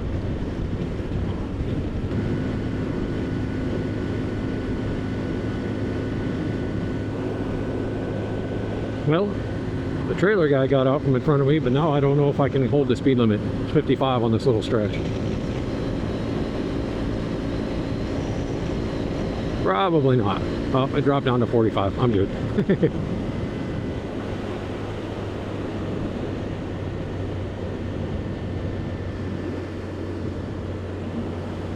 So what do we got around here? What is this, a Chevrolet dealership?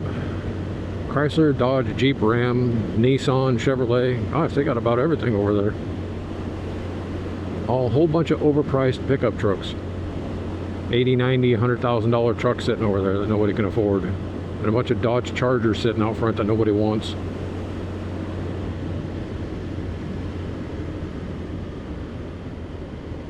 Must be pulling into Sunnyside. Yep, welcome to Sunnyside. Speed limit 35. Okay.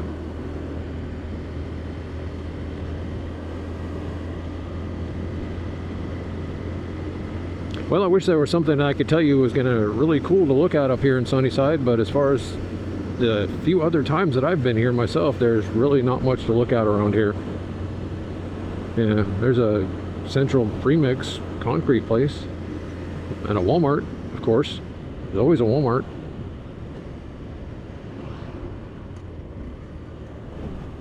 Going over another canal. City of Sunnyside. Mine's only home made easy.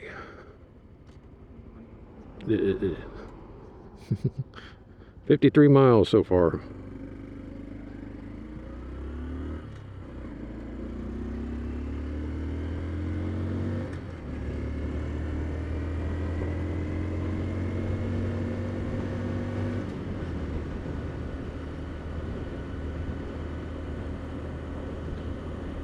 Grocery outlet. I can't even think of anything interesting to say about Sunnyside right now. Honestly, just, yeah, there's really nothing to say. I think I just need to pull over here and then plot the next town. Figure out where this thing connects to Yakima Valley Highway. Or if I can just stay on this road right here and it will kind of do that on its own.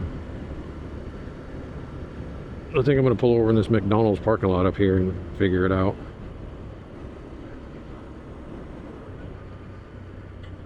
Turn left onto East Edison Avenue.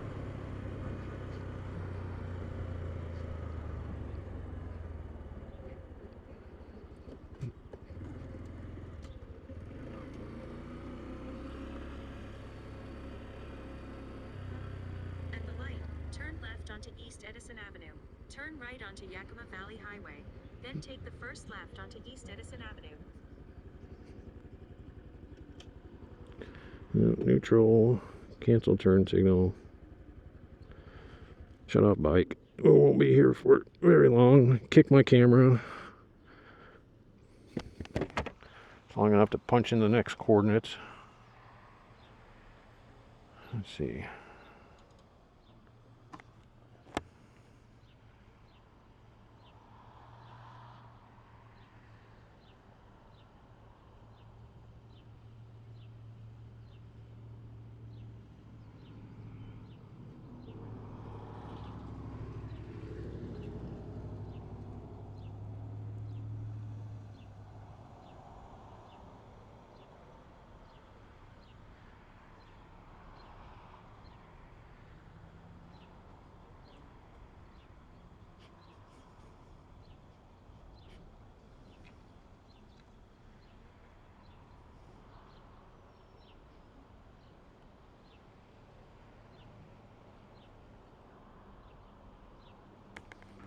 Okay, we're on Yakima Valley Highway, right?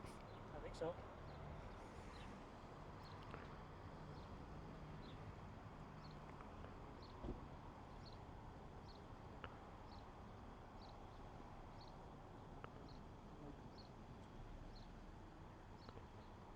Okay.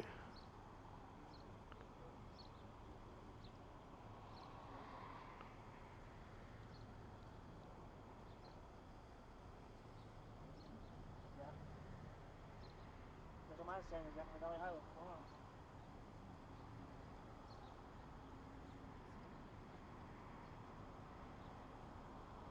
Starting route to Zilla. Proceed to Yakima Valley Highway, then turn right. Yeah, we're good. All right. This is that Dodge dealership we just passed by? The what? That dealership we just passed by back there? Yeah. They had like 4 of those brand new freaking Dodge Chargers. Yeah, that nobody wants. Yeah. How are you gonna sell those? Steep discount, I guess. Alrighty. This stupid thing even lit up. Where does it go to sleep?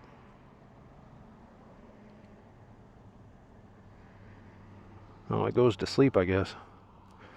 Anywho, alright, back on the road. I need to check. Hang on, I'm gonna check something real quick. I'm gonna end the video so I can check. Alrighty then. So Sunnyside, ain't much to see here. I'm not gonna get gas here. I don't think I need it because we're not very far away from Zilla, which is just spitting distance from Yakima. So I'm gonna head back out and just hop back on this road over here, Yakima Valley Highway, and just keep on moseying. Alrighty, away we go.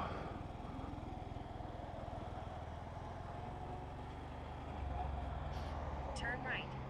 Yep, I know, turn right.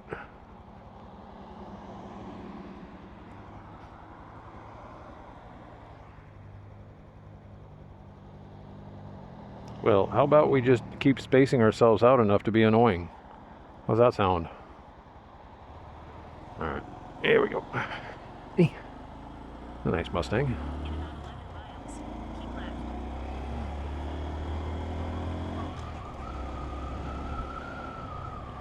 Oh, yes, bring in them clouds, cool it off a little bit.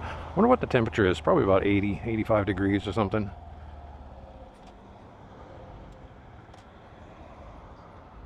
These washboard fucking intersections here.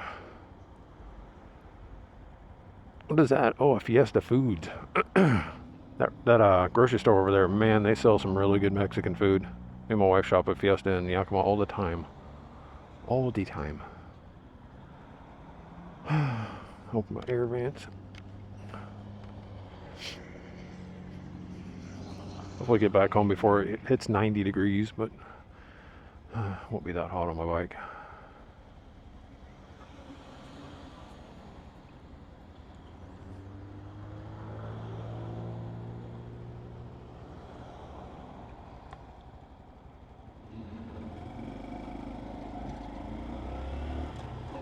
Good Lord.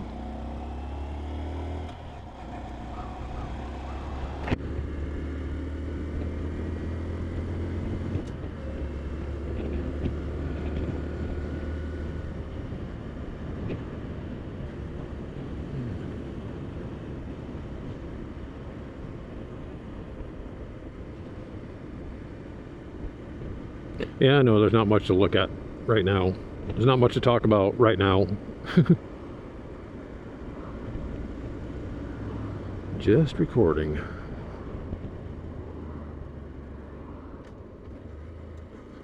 Is there a reason why you're slamming on your brakes already there, bud?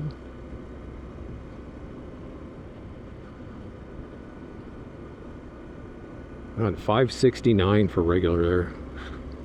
What kind of world are we living in? We're paying $6 a gallon for gas.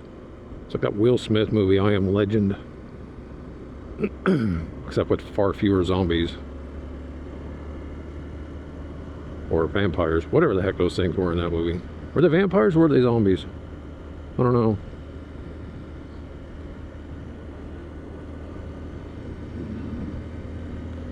Well, I guess if there's one good thing about the area where I live is that there are plenty of Mexican restaurants around, and I don't know about you guys, but I think Mexican food's freaking delicious, and I would eat it every day if I had to.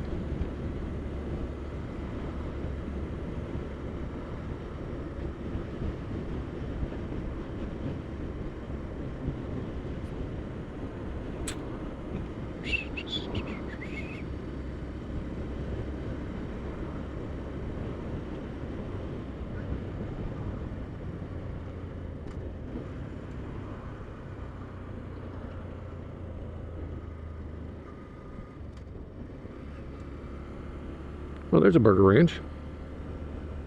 Huh. Wonder if their food's any good, or if they changed.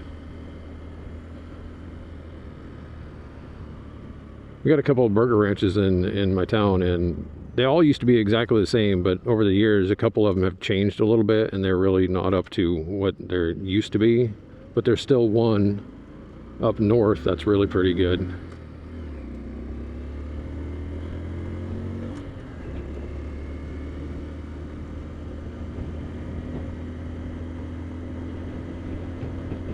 It'll fog on.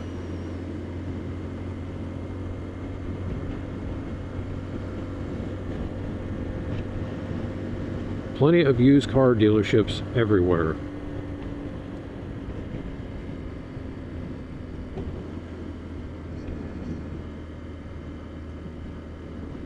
Okay, I know where I'm at now. Yeah.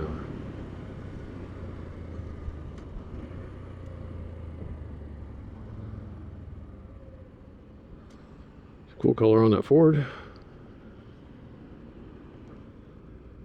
So if I'm correct, here in a few minutes I'll be riding past another one of those dairy farms that stinks to high hell. Great. Gonna wake this stupid thing up. Should be clearing out of town here in just a few minutes. Something more interesting to look at other than buildings.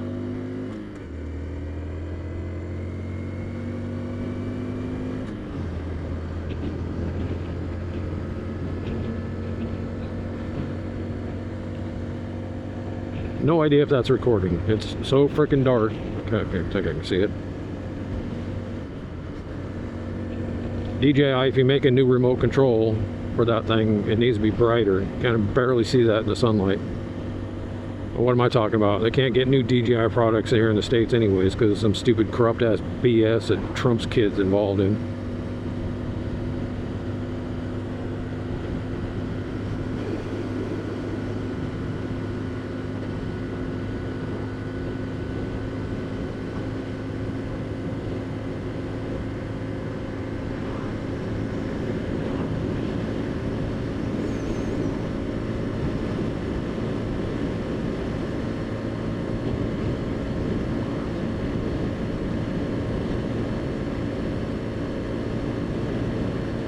Thinking what I'm going to do is probably give this thing an early oil change. I'll probably do it at around 400 miles. Probably wouldn't hurt.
I couldn't imagine taking one of these little bikes across the country.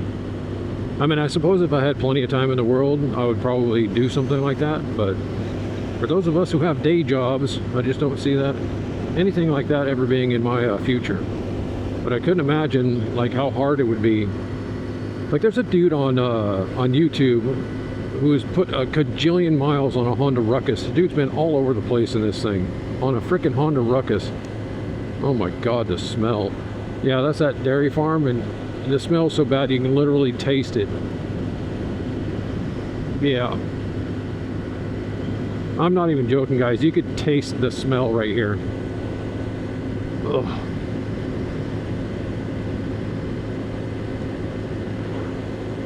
Well, I salute you farmers. Thank you very much for what you do. I don't know how you could deal with that smell every day. Ugh. He's got some junk.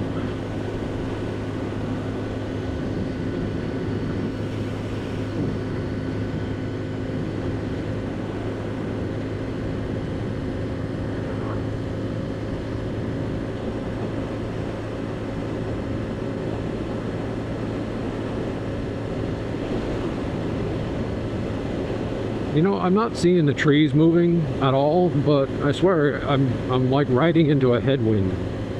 But the trees are still, so I don't know if I'm just imagining it or what. I'm gonna be dealing with wind gusts every once in a while though.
Oh my god, it feels good right here. Like perfect temperature with the breeze. Yeah, that's just right.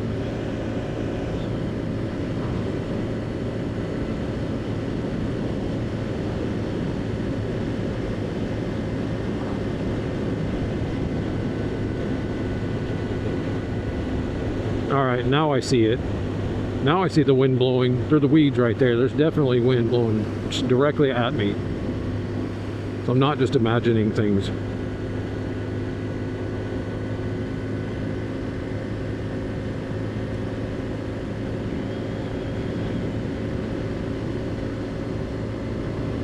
Alright, I'm gonna hit the video, stop it for now. There's not much between here and the next town, so I'm gonna check back in when I get there. Well, that's interesting. My nephew was just signaling me because my stupid camera.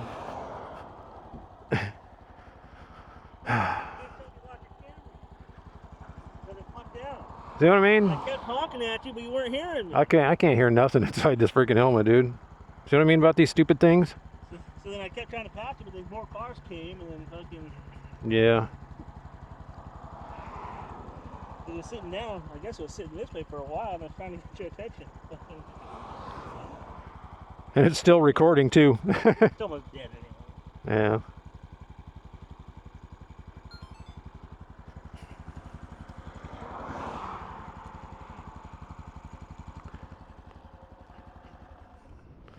I'll just toss it in the back of the car, I guess.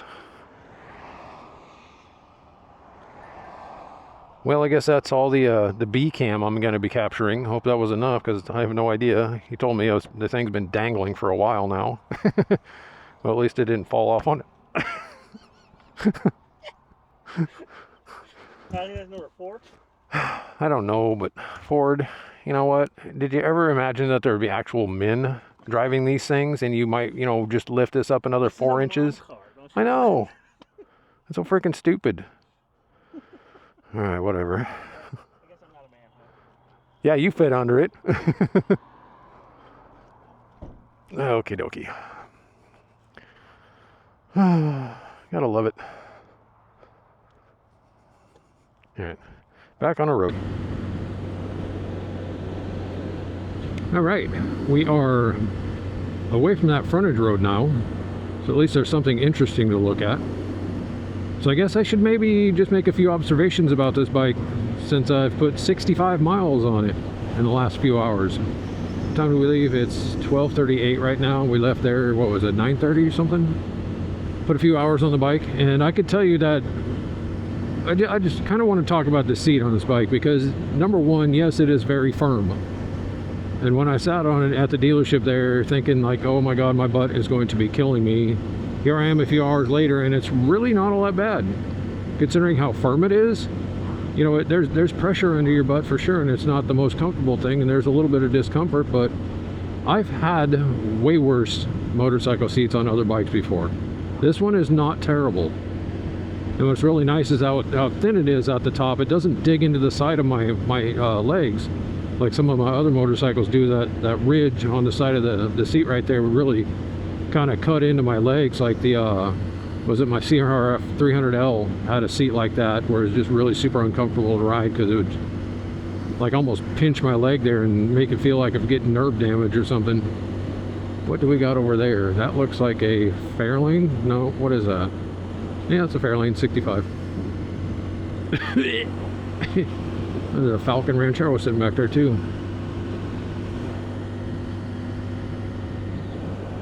It's kind of one of the things I like about riding around out in the country out here, man. You're just cruising around and you see all these really cool old cars just sitting there. And if I was a bit younger, I might actually, you know, have the nerve to walk up to some of these people's doors and ask them if they're for sale. Now this used to be like a little old store right there. That used to be in much better condition, not even just like a couple of years ago, but now it's all been graffitied and torn up and everything. I was thinking about riding out here taking photos of that thing, but it's in such bad condition now, I think it would just be a waste of time.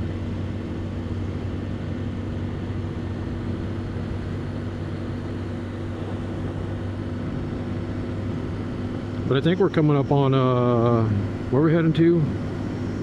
Anyways, I don't remember. My memory's so freaking bad, I can never remember what the hell I'm doing.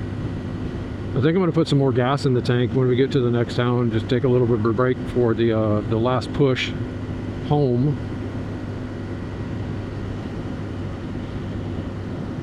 This has really been a fun ride, man. This is like almost perfect weather. It only got hot there just for a few minutes, but now it seems to have been dropped down into the upper 70s. Just a nice cool breeze. Got my vents open, just cruising on the road, man. Just enjoying life on a mini bike. Got some magpies up here eating roadkill. Let's see if they get out of the way. Yeah, get out of there. That was cool. Was that a 59 Impala, maybe? 4-door wagon. Pretty cool.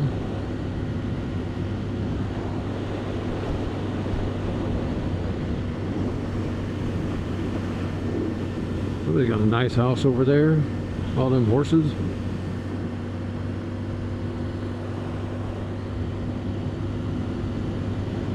Durham Road.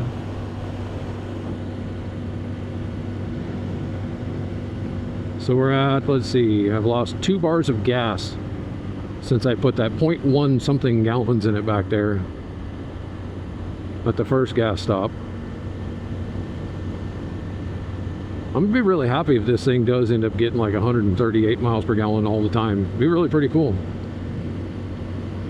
You know, it's amazing that Honda makes these little 125cc motors, and they've been doing it for so many years, and they're just how bulletproof and reliable these little motors are, man. That's kind of why I love them so much, because I like buying these little mini bikes and knowing that as long as I change the oil in them, you know, once every now and then, these bikes will always like run. I will never have to worry about having problems with one of these little bikes.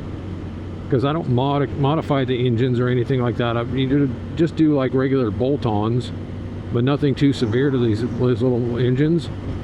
And it's just cool knowing that, you know, as long as like the oil is changed, that these bikes will always fire up. Well, my Monkey not so much, because the stupid battery likes to drain for some reason. I don't even know why. I haven't figured it out, but I haven't really made an attempt to figure it out. I just got to keep a charger on that bike every 2 weeks. But I do love these little Honda 125cc's. But I think I have this this Quest, and I don't know, you know, is it really responsible financially for me to be doing this? But I kind of have a desire to own one of each of Honda's mini motos. I think there's, let's see, there's the Grom, the Monkey, the Dax, let's see, what is it? The Navi. I don't know, is that considered a mini moto? Grom, the Monkey, the Dax, the Trail 125. So there's 4 of them for sure. So I had my Grom was a 2018, and I really love that bike. I wish I didn't have to sell it. I'll get another one someday. But if I do like decide to just have one of each of Honda's mini motos and end up getting a Grom later on down the road, it's gonna have to be a 2018, 2019.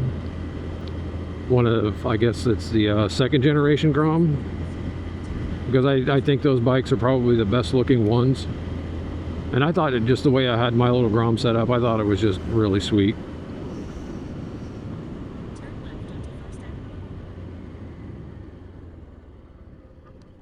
No.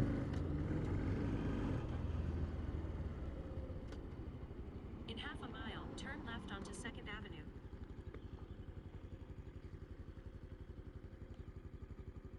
I think I'm lost. I hate following GPS because it's telling me, like, yeah, I want to go to Granger. I do. So, let's see, they're turning. Okay. It must be in 2nd gear. Okay.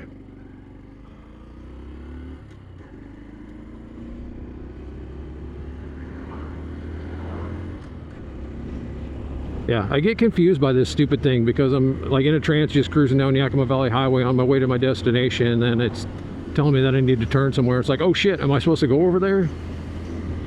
I don't know. I miss the days where I could just navigate with my brain. But not anymore. The days are long gone. Become far too dependent on looking at a stupid GPS device. Yeah, I think I'm going to skirt over here to this other little town over here and fill up the gas tank and take a break for a few minutes, and then we'll hop back on Yakima Valley Highway and head home. So.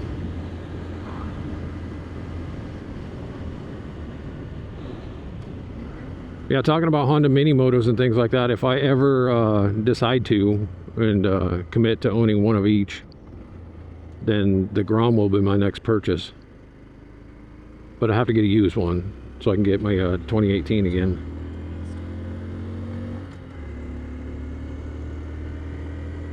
Okay, so we're heading into town. Zilla, that was a town. Place I keep forgetting the name of.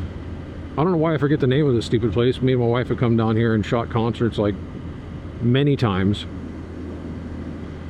I don't know, I guess it's just a disconnect with my brain and what I'm doing at any given time. It's a nice town though. Pretty cool. Oh, can you, wow. Is that Mount Rainier or Baker way out there? That's gotta be Baker. That's a hell of a view from here.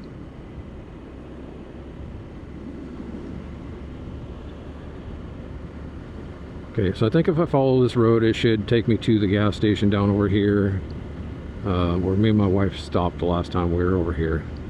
Hopefully.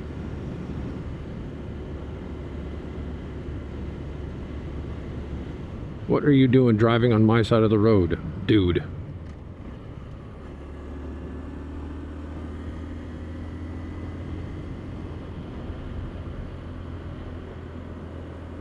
Huh.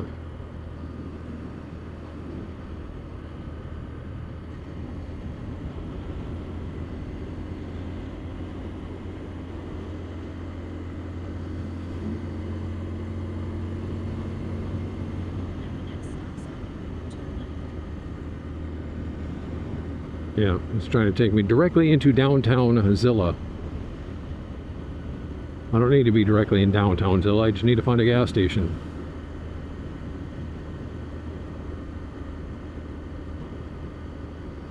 I think I do need to drop down to that road though.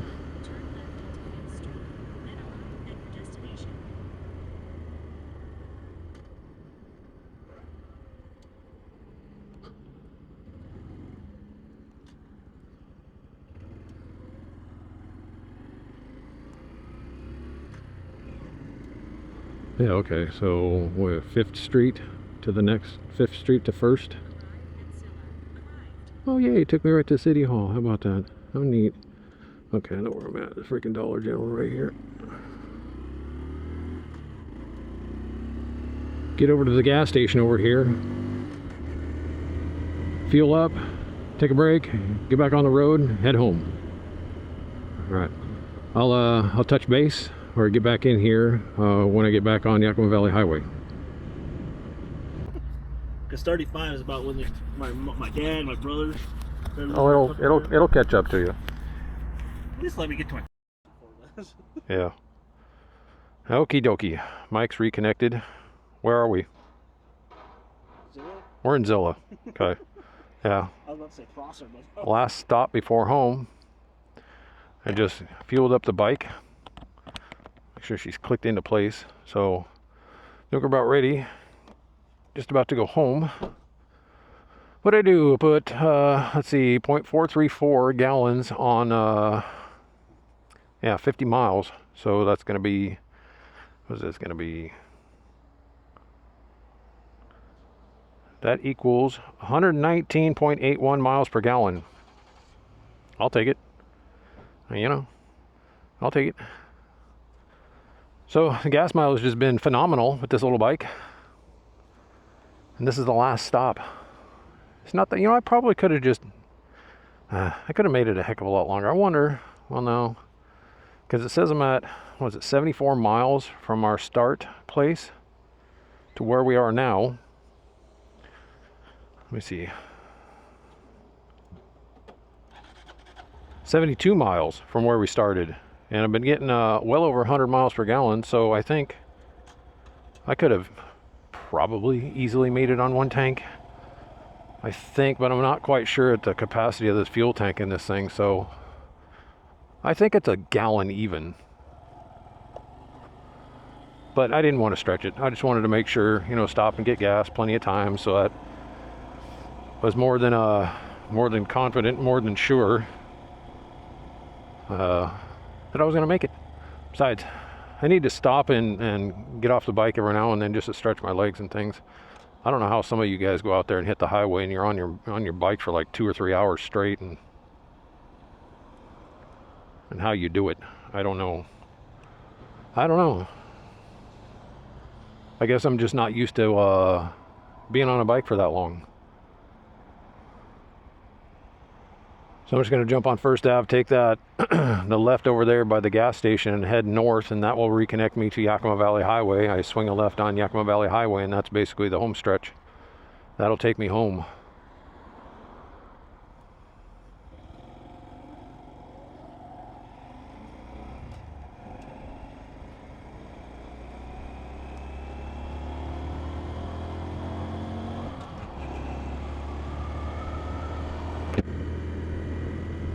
I can say that this bike, the 125 in this bike, is definitely a little peppier than the one on my Trail 125.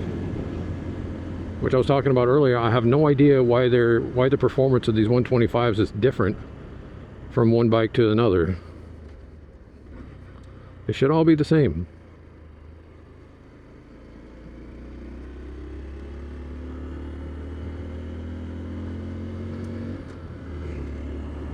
I don't think I'd be the type of guy to attempt an iron butt on one of these mini bikes, though. No, I don't think I could do it. I know some guys have done it. I'm pretty sure somebody's done it on a monkey. You know, the 1,000 miles within 24-hour thing. Somebody's done it on a monkey, I'm pretty sure, but man, my body's just not built for that. I think I would probably give up around the 6-hour mark and need a bed to sleep in.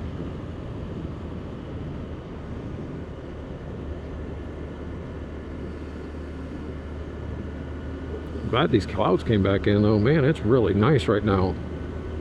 Like, really nice. Mid to high 70s and a nice cool breeze blowing. Perfect weather for riding.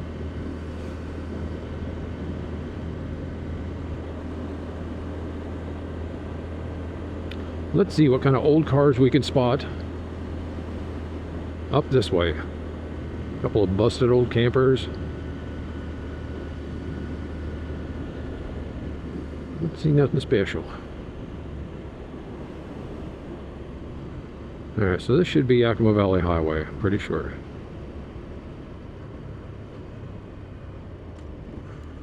Yes, sir. Yakima Valley Highway.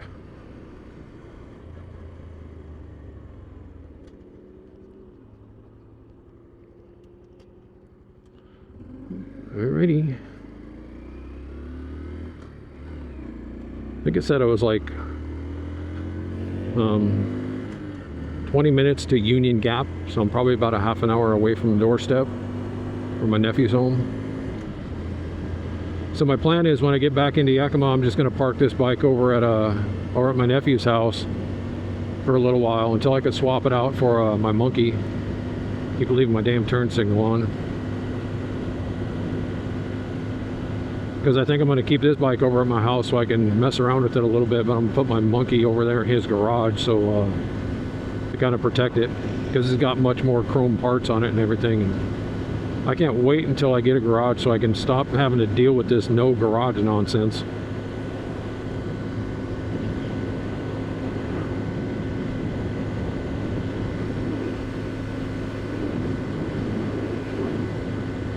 It's really pretty out here though.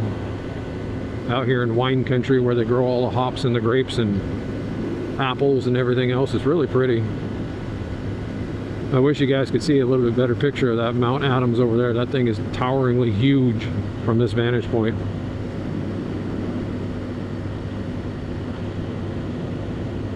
You can kind of, if I zoom in, maybe you'll be able to see Mount Rainier way over there off in the distance. And then the big giant Mount Adams over here on the left. And it used to be a long time ago you could actually see the top of Mount St. Helens from here too, before it blew up in 1980. Yeah.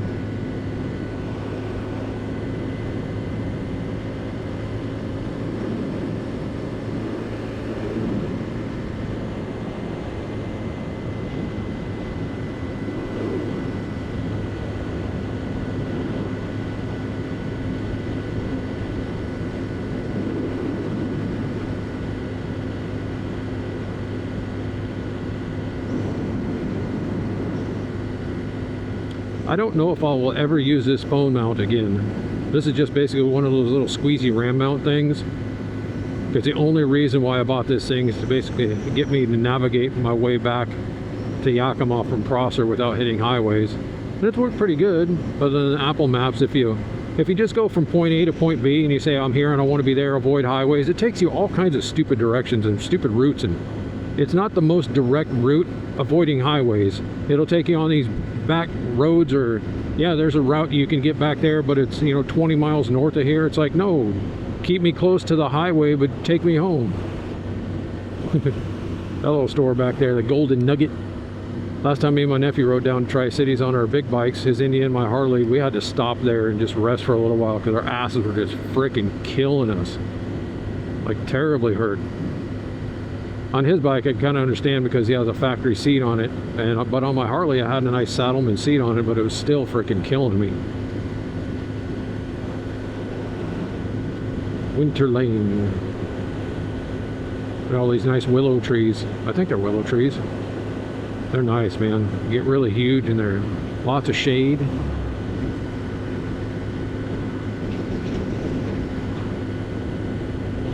Yeah, this road right here, Yakima Valley Highway, long time ago, as the name states, this used to be the main highway going from Yakima down to like Granger and all those other towns that I just passed through.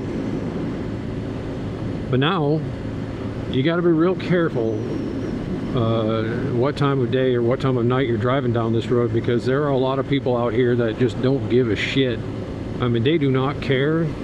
they are driving around out here just drunk off their asses, and there's been quite a few fatalities on this highway because of people just pulling out in front of each other, going across the road, pulling out of a driveway, just driving drunk. And 99% of the time when you hear about a fatality on this road is because one of the drivers was drunk. And it's really too bad, man. A lot of people have lost their lives on this highway because people can't put the bottle down.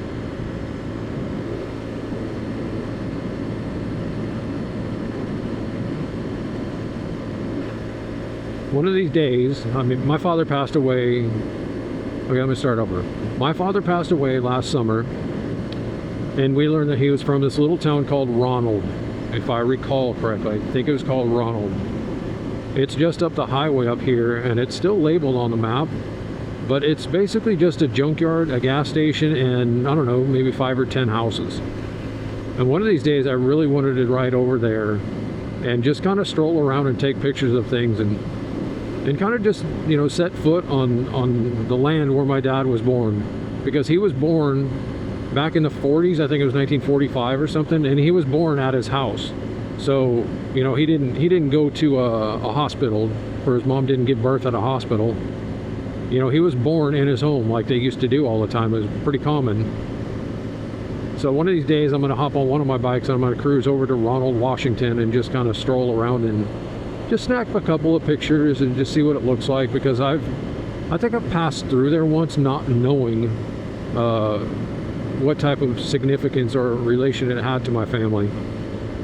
Because when I was a kid, growing up when my dad was younger and his mother was still alive, we always went to see her in the town called Wapato, which is another weird name for another town. But yeah, he grew up in Wapato. There's a 67 Galaxy 2-door hardtop.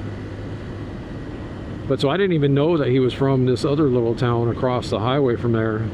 So one of these days, I'm gonna ride over there and get some pictures, just for the fun of it. The Del Monte Foods. Sure, you guys have heard of Del Monte. Fruits and vegetables and all kinds of stuff that they grow and can, and yeah, there's another little store. I don't think that place is open anymore. No, it's boarded up. That was another little mom and pop grocery store.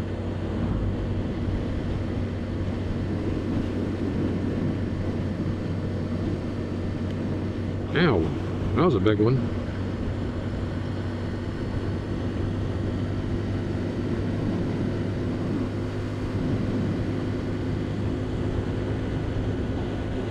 Oh, yep.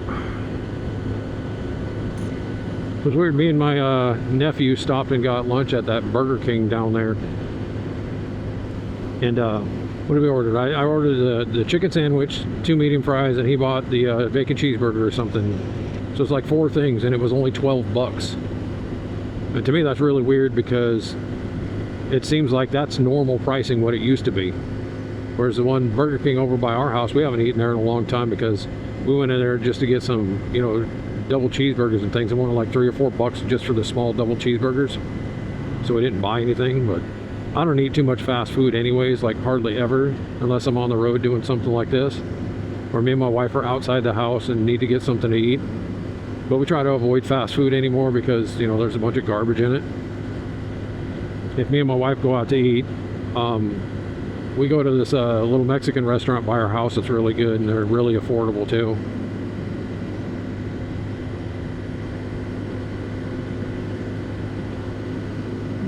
Nice Corvette.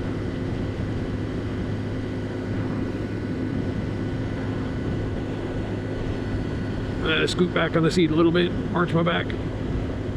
Ah, there we go. I really like the seat on this bike. It's not bad. Not too bad. So I haven't had the urge to bust out my seat cushion yet. I've been tempted, but this seat leaves a lot of room to move around on, so it's not too bad. Once you start getting a little bit of pain in one spot, you can kind of scoot around and move the pain to another spot. Okay, so here we are at 80 miles. So when I measured the ride from my house to that motorcycle dealership, it said it was 85 miles, and that was on the highway. So it'll be interesting to find out whether, you know, it's actually shorter going these back roads. But I think I probably got, you know, if I had to guess, I'm probably coming in at 87 or 89 miles. So I think this, yep, it's Donald, not Ronald, but it's Donald Wapato, Donald, Washington, right down there. That's where my dad was born, in that old town right down over there.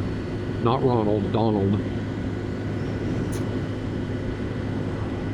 So, but yeah, you got a little bit of room to move around, and I think 81 miles now. I don't know, I'm going to say 89 miles by the time we get back to my nephew's house. That's a number I'm betting on. Not bad though for one day. 3.5 hour ride just to go 80 miles on a mini bike. Because you're only doing like 45 miles an hour the whole way. Pretty cool though. Gotta love the mini bike lifestyle.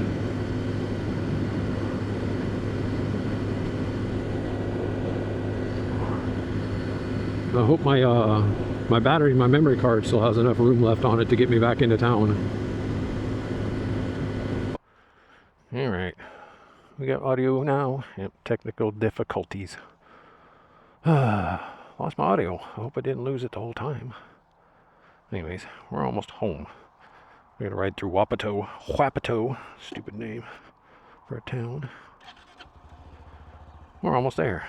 Yay. Okie dokie. Yep, we'll go this way. Gotta avoid the highway.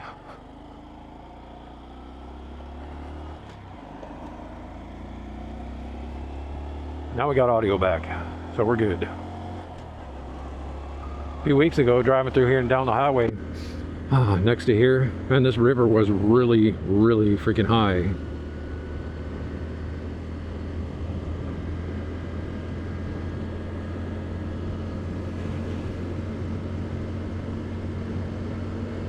I can remember how to connect this part to the other road that goes into Yakima.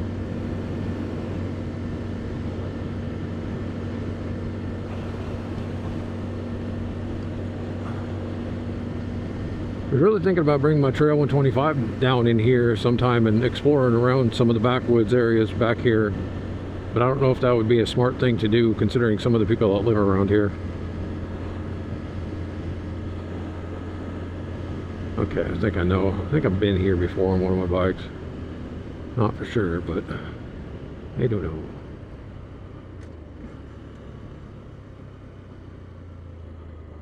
So way down.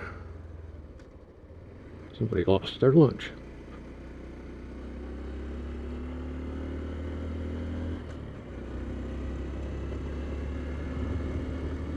Man, this is some old town Washington right here. Some of these old communities here in Central Washington are really pretty run down and just have definitely seen better days. I think I can I get on there? Maybe, hopefully. Is this the highway? I hope. Yeah, this is it. It's gotta be it, right? Yeah, okay.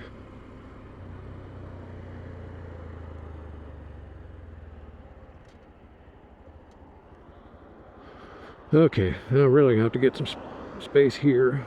Looks like we got room over here. Go now.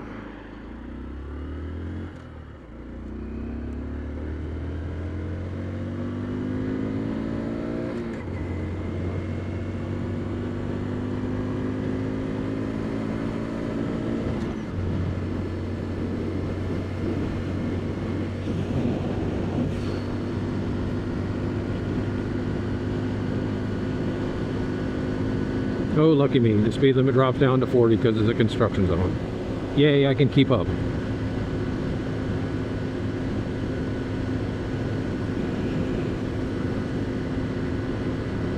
There seems to be a comfortable spot on this seat. Like one spot when I'm sitting on it feels more comfortable than the front or the back. I don't know. I'm probably just imagining crap. Or just being stupid.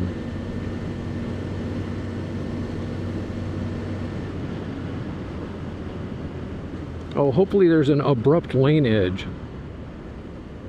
fuck's sakes.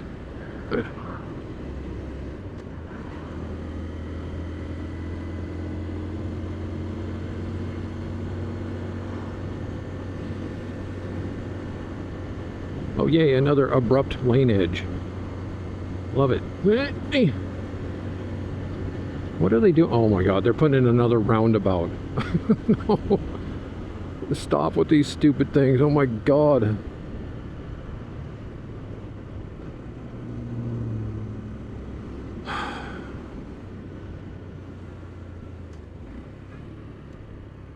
Another roundabout. Why did they even put one here? This is a highway. It doesn't need a roundabout in the middle of the damn highway. I think somebody's getting paid. Yeah, somebody's getting paid off to put these stupid things in here all the time. It's got to be it. I mean, there's no way people vote for this many stupid roundabouts, especially in the dumbest of places where they're absolutely not needed. What do I know? I don't know.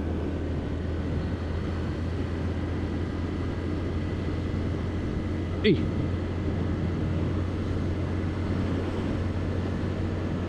Oh yay, another abrupt lane edge.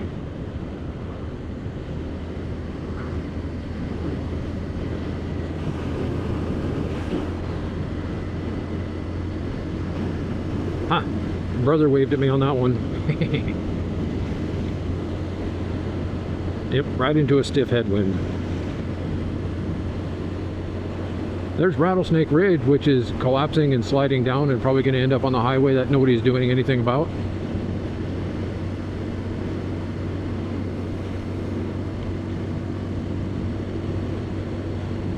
I got her pinned. 44 is about the best we can do. 43. Riding up a hill into a headwind. Eh.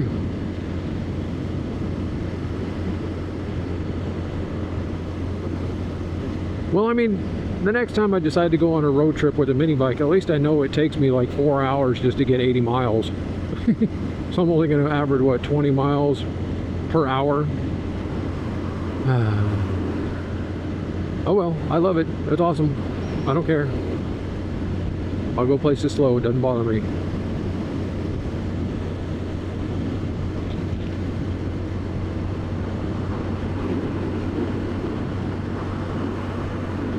I haven't gotten flipped off yet, so that's a bonus.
Okay, well, I think that's pretty much it. I'm gonna do another outro. If you guys are still watching this video, thank you so much for coming along for the ride. I hope you enjoyed it.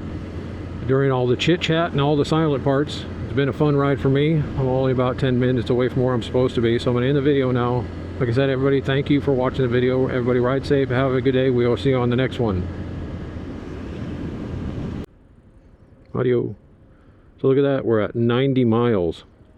So I was off. I was thinking 89, but we're at 90 so far. Maybe this will be not quite 100 miles. Still got a few more miles to go. Wahoo!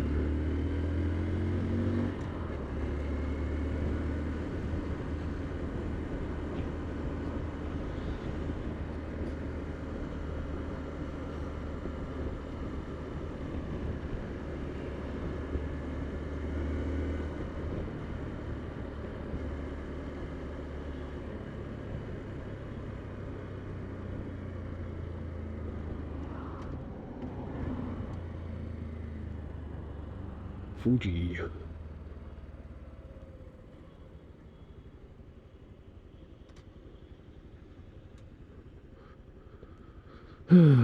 What a day it's been.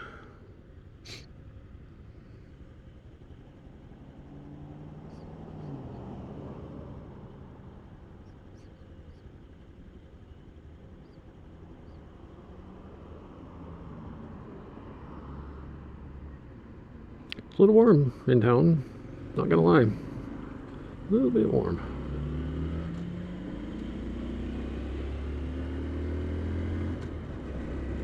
Hey! God, there's like speed bumps laying across the street.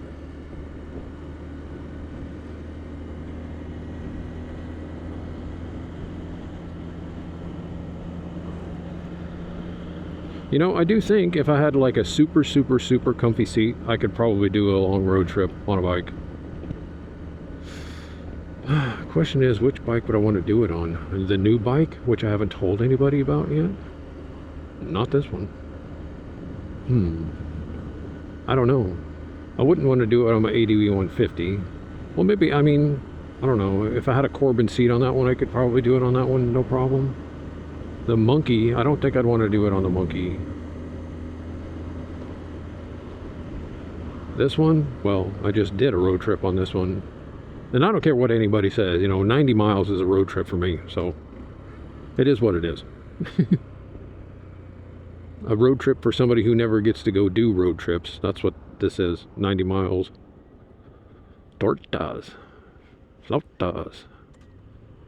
Burritos. Haven't eaten there yet. Muchos gracias. Mexican food. Wonder if that place is any good.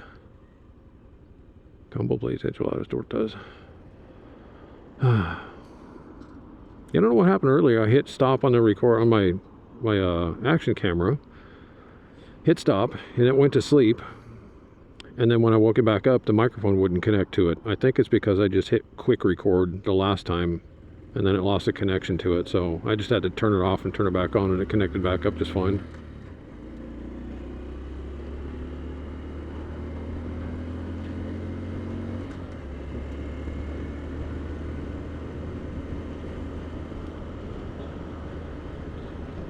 I don't even know what time is it. What time is it? What time is it?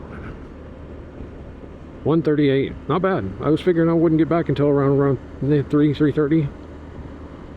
It's 1:38, so that's 9:30, 10:30, 11:30, 12:30, 1:30. So yeah, 4-hour trip. Wow, took longer than I thought it would, but not by much. I was counting on like 3.5 hours.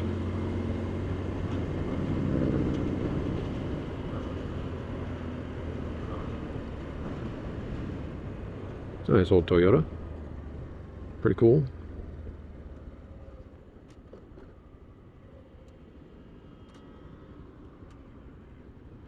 "91 miles so far.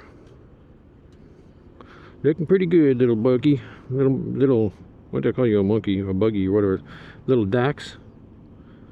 Little Honda Dax, little Poochie.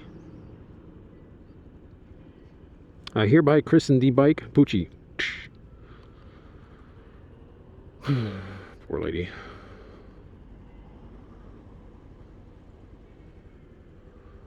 What the homeboy got a bunch of ducks on the dashboard of his Chevrolet. What is that?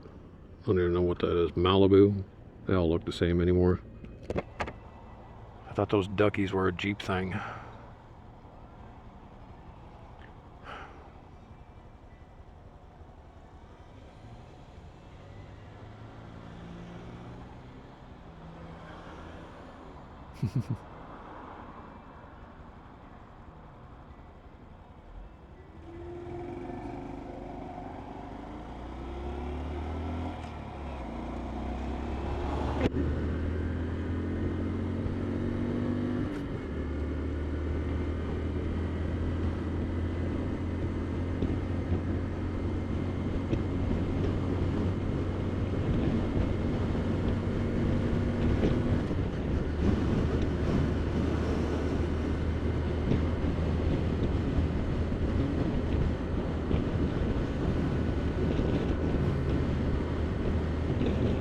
"91 miles.